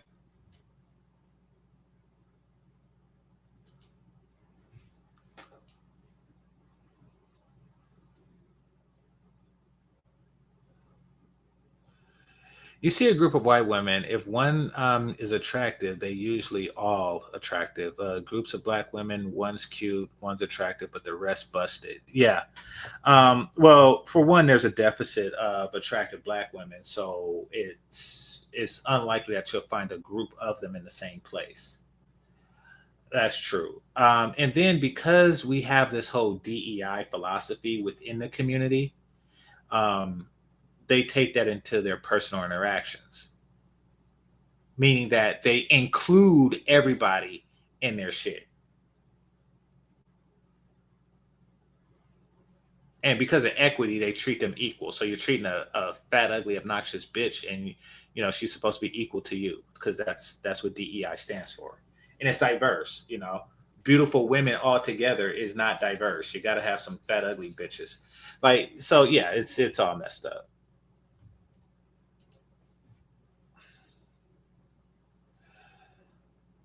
Uh, they know damn well when they say dirty foot, that's specifically for African women, but they try to switch it up for pro black African. I'm telling you, I don't give a fuck what the pro blacks say. It seems like a very fucked up place. Um, and yeah, it does seem dirty foot. And but the reason why, a large part of the reason why I'm disinterested is because their movies is shit and their YouTube posts is crap. And that's one of the main reasons I'm like, I don't want to deal with a culture of people that seem to lack creativity. I really don't. And I know it's not the whole diaspora, but okay, like Japan, for example. It's like you get sex anywhere, granted, especially if you're tricking. So that aspect is something that's universal. So if you're gonna go and you're gonna fuck somebody, why not have like dealings with creative people in the background? So Japan got like samurais and ninjas and anime and kamikazes and all kind of cool shit, right? They're great storytellers. You can go and it's like, oh man, like Ninja Scroll. It's like, yeah, I want to see I want to just sit down and talk to the minds behind Ninja Scroll. That's Japan. Africa, and I did a video on this, it was taken down for copyright. Africa, Nollywood movies is semi-retarded shit. It's semi-retarded, shitty movies that don't make any damn sense. And I wonder if there's like a special type of drug that grows there that they eat or sniff and not even know that they do it to make such stupid crap. Like, I do wonder that. So that by itself, and of course, when you have shit like that going on, it's going to affect the mentality of the women in a negative way. I'm going to show you. Okay. Here is some stuff, some African stuff in my feed, right?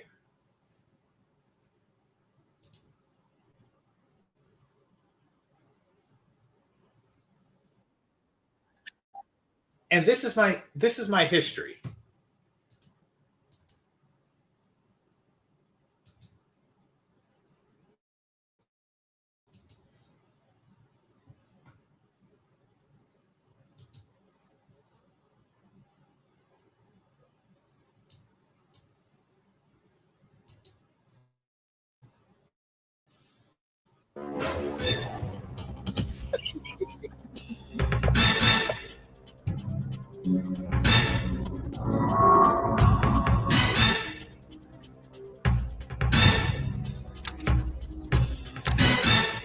You like what you see?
Yep, that's a minute of your life wasted. Is there anything you've seen there that made you say, huh, I want to visit there? Is there really? It's like, okay, I get it.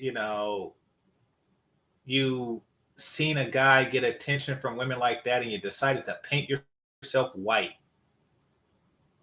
Okay. And it's not like there's like creative symbolism going on. It's just a bunch of stuff that was done.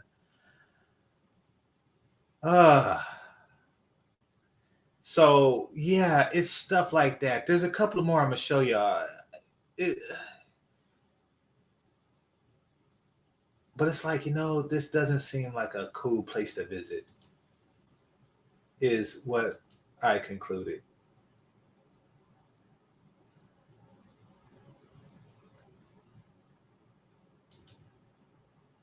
All right, there's two more.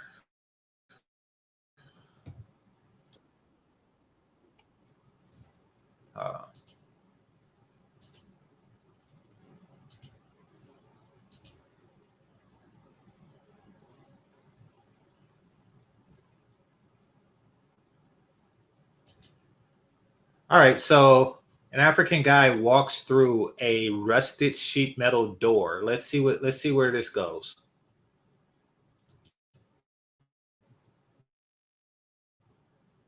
Door.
God have mercy upon us.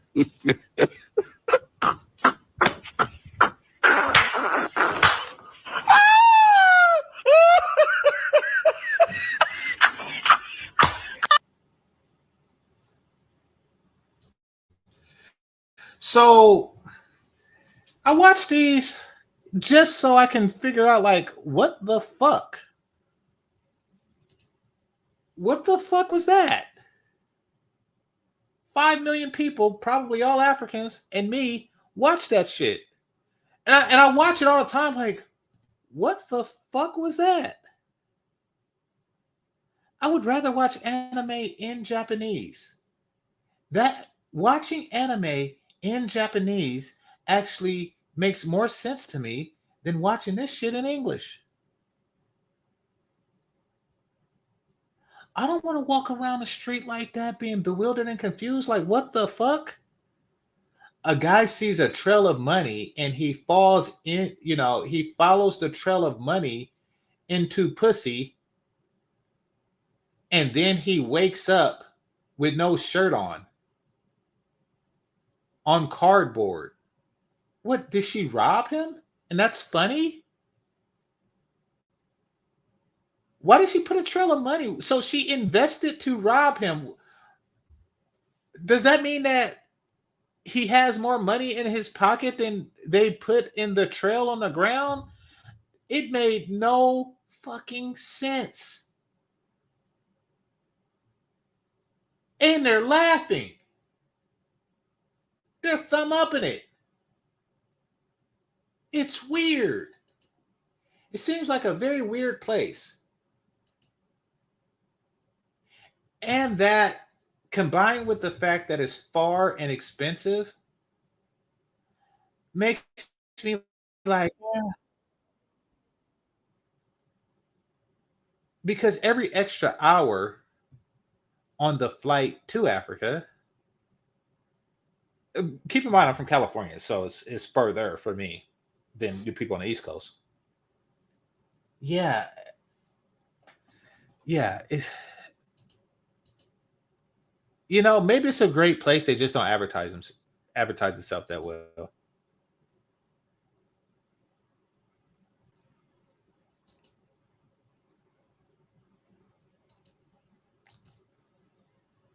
All right, last one. This is all the ones I seen yesterday too.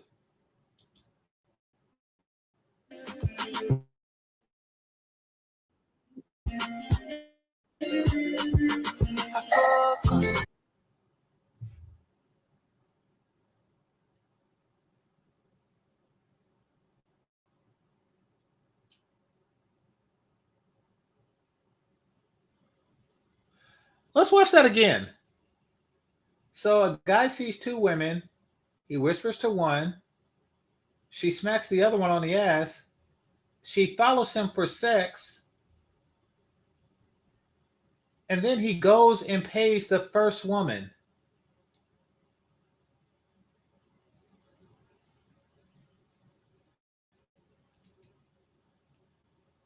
$48,000 people gave that a thumb up. What in the entire fuck just happened? It seems like she drops her towel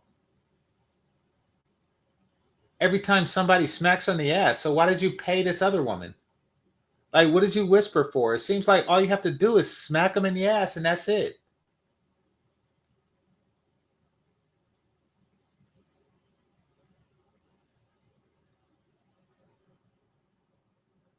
It made no fucking sense. I'm sorry, like, and trust me, I get it. Somebody said that the main reason men travel is for sex, and um, shit, the main reason why men go to Trader Joe's as opposed to Walmart to get their food is for sex. So I'm not gonna deny the truth in it, but outside of that, I wanna be around people that don't think shit like this is funny. I can tell you that much.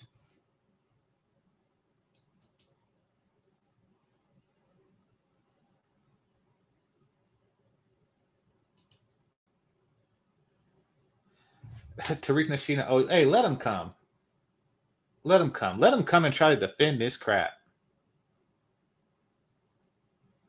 I mean, let him come. Let him come and show me like the sophisticated, highbrow, Game of Thrones level literature or entertainment that they produce.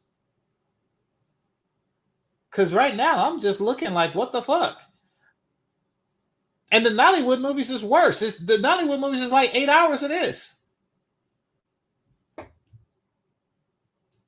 It's like this stretched out.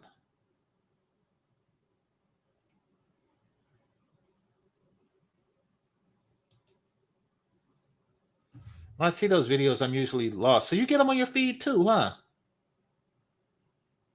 Yeah, I'm lost. I'm like, what the fuck just happened?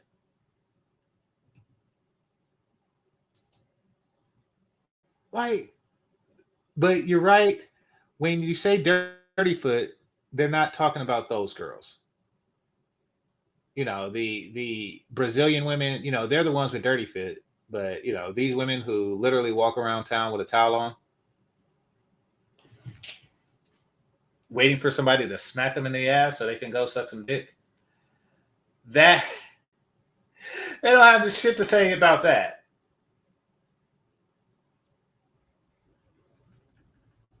Like, why don't you go there instead? It's like, okay. I mean, I guess it is a good feeling. Don't get me wrong. I wouldn't mind being in a place where the women just wear towels and you smack them in the ass and they just follow you into your room. Like, that seems fun.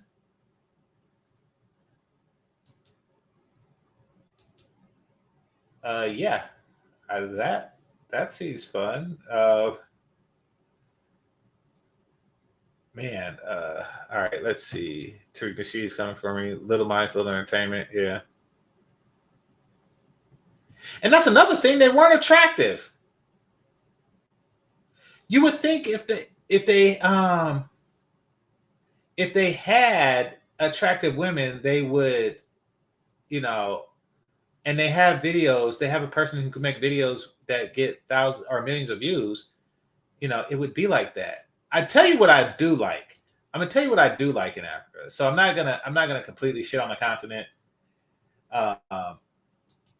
because there is something that I do thumb up when I on African. Hold on.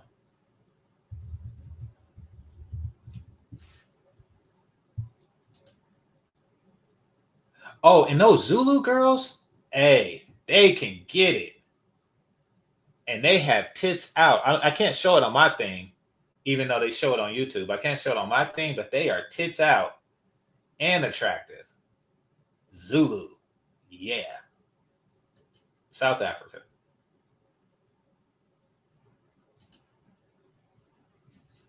All right. I always like seeing these kids.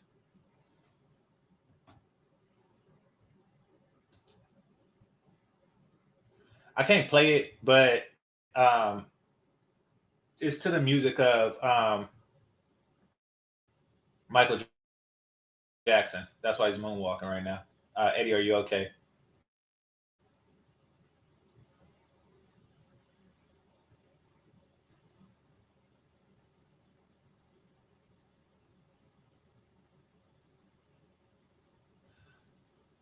So yeah, I got to give it to these kids. It is kind of cool.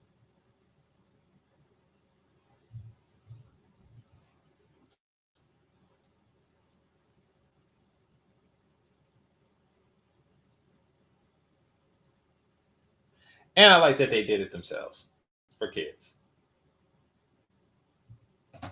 So let's see.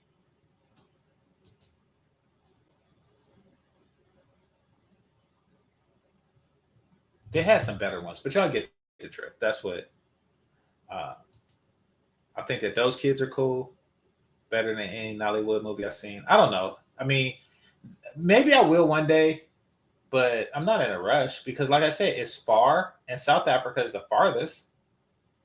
And I don't know what kind of weird I'm gonna expect. And like I'm telling you, if I meet a bunch of weirdos, it's gonna ruin my whole trip.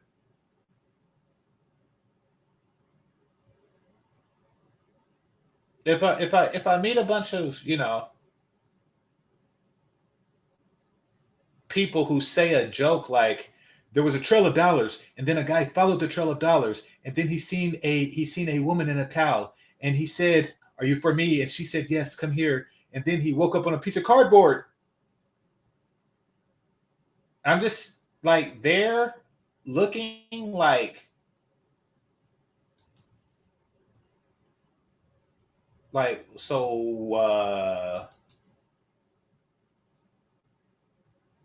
so okay. Like what's the response to that?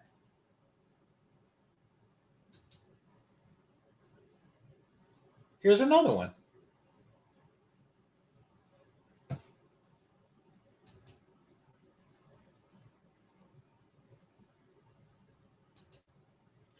Somebody said, I don't think Tariq Nasheed claims African.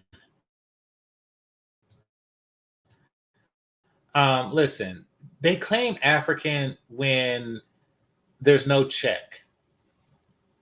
But when there's a check that they don't want to split with anybody, then he's not.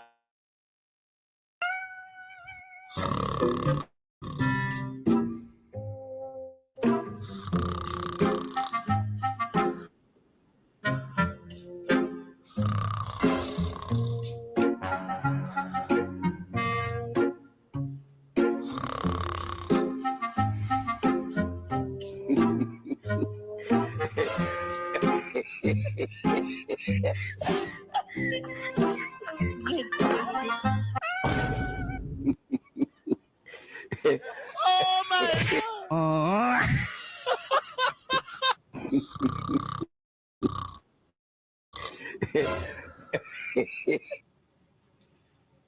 So a guy is just walking by with that outfit on.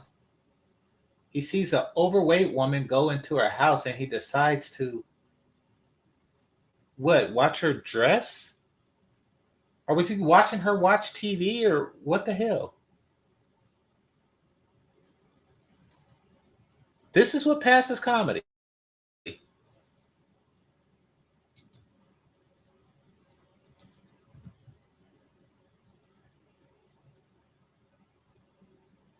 There's one I really want to show y'all because it really just highlights what the fuck, that whole what the fuck aspect. It's funny because it's not funny.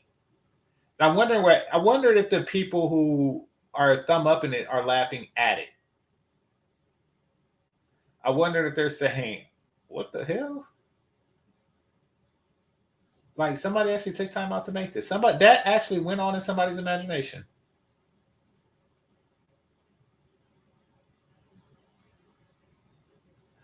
But notice how there's always a sexual overtone with somebody who is not attractive to anybody but the people in the show with them.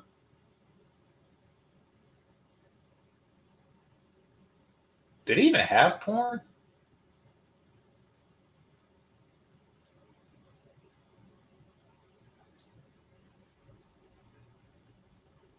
I wonder.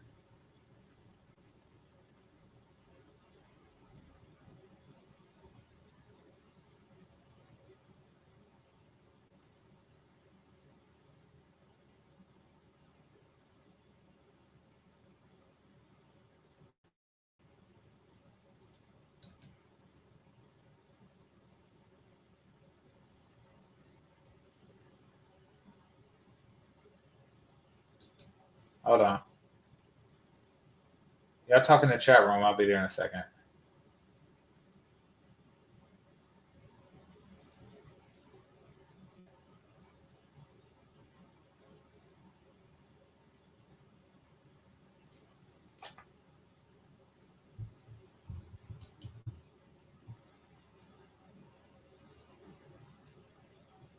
Ah, it's this one. Here it is.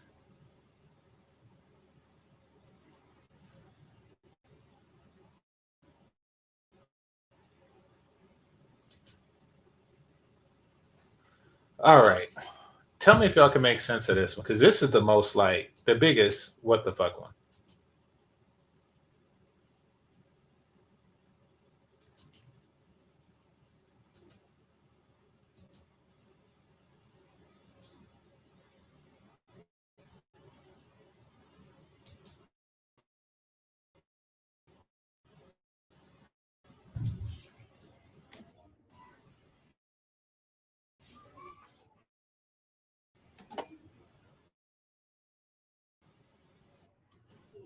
You're about to see something very weird, so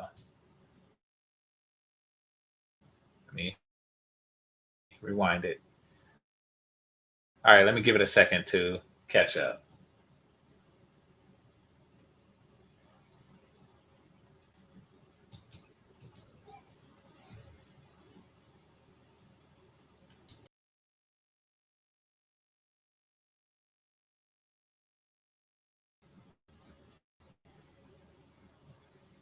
Okay, there we go. All right.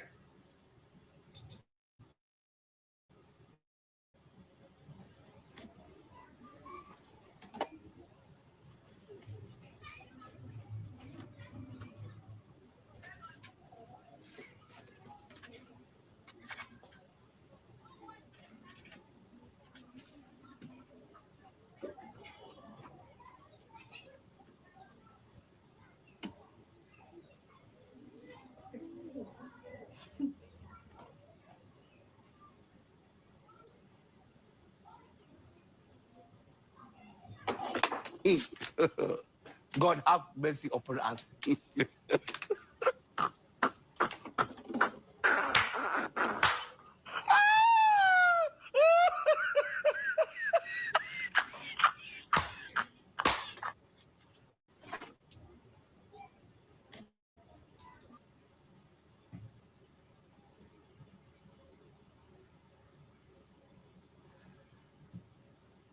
I'm pausing because I'm confused. Maybe some of the enlightened brothers here can explain what the hell was that. Maybe, and it's his lucky game.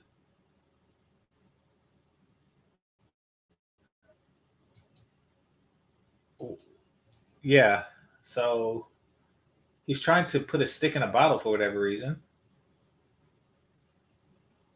She takes her panties off because that helps you put a stick in a bottle.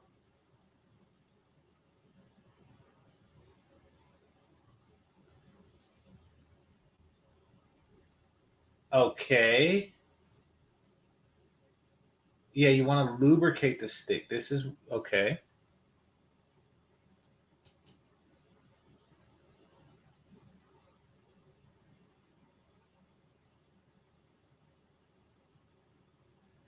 Well, there you have it.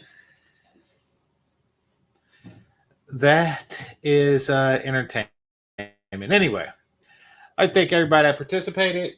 And oh, let me check. Leave nobody behind. Let me check.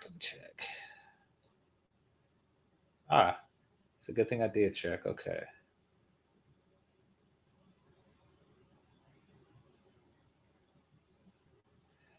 Hey, stop blocking Bum. See, I didn't even know.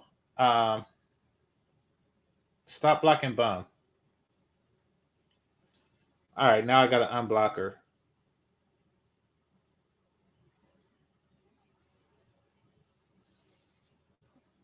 All right. Anyway, thank her for the cash app. Thank everybody for the cash app, super chats, managers, moderators, those who are listening silently, and those who participate in the chat. Hit the like button on your way out. This is GameChanger 00100. Game over. Peace.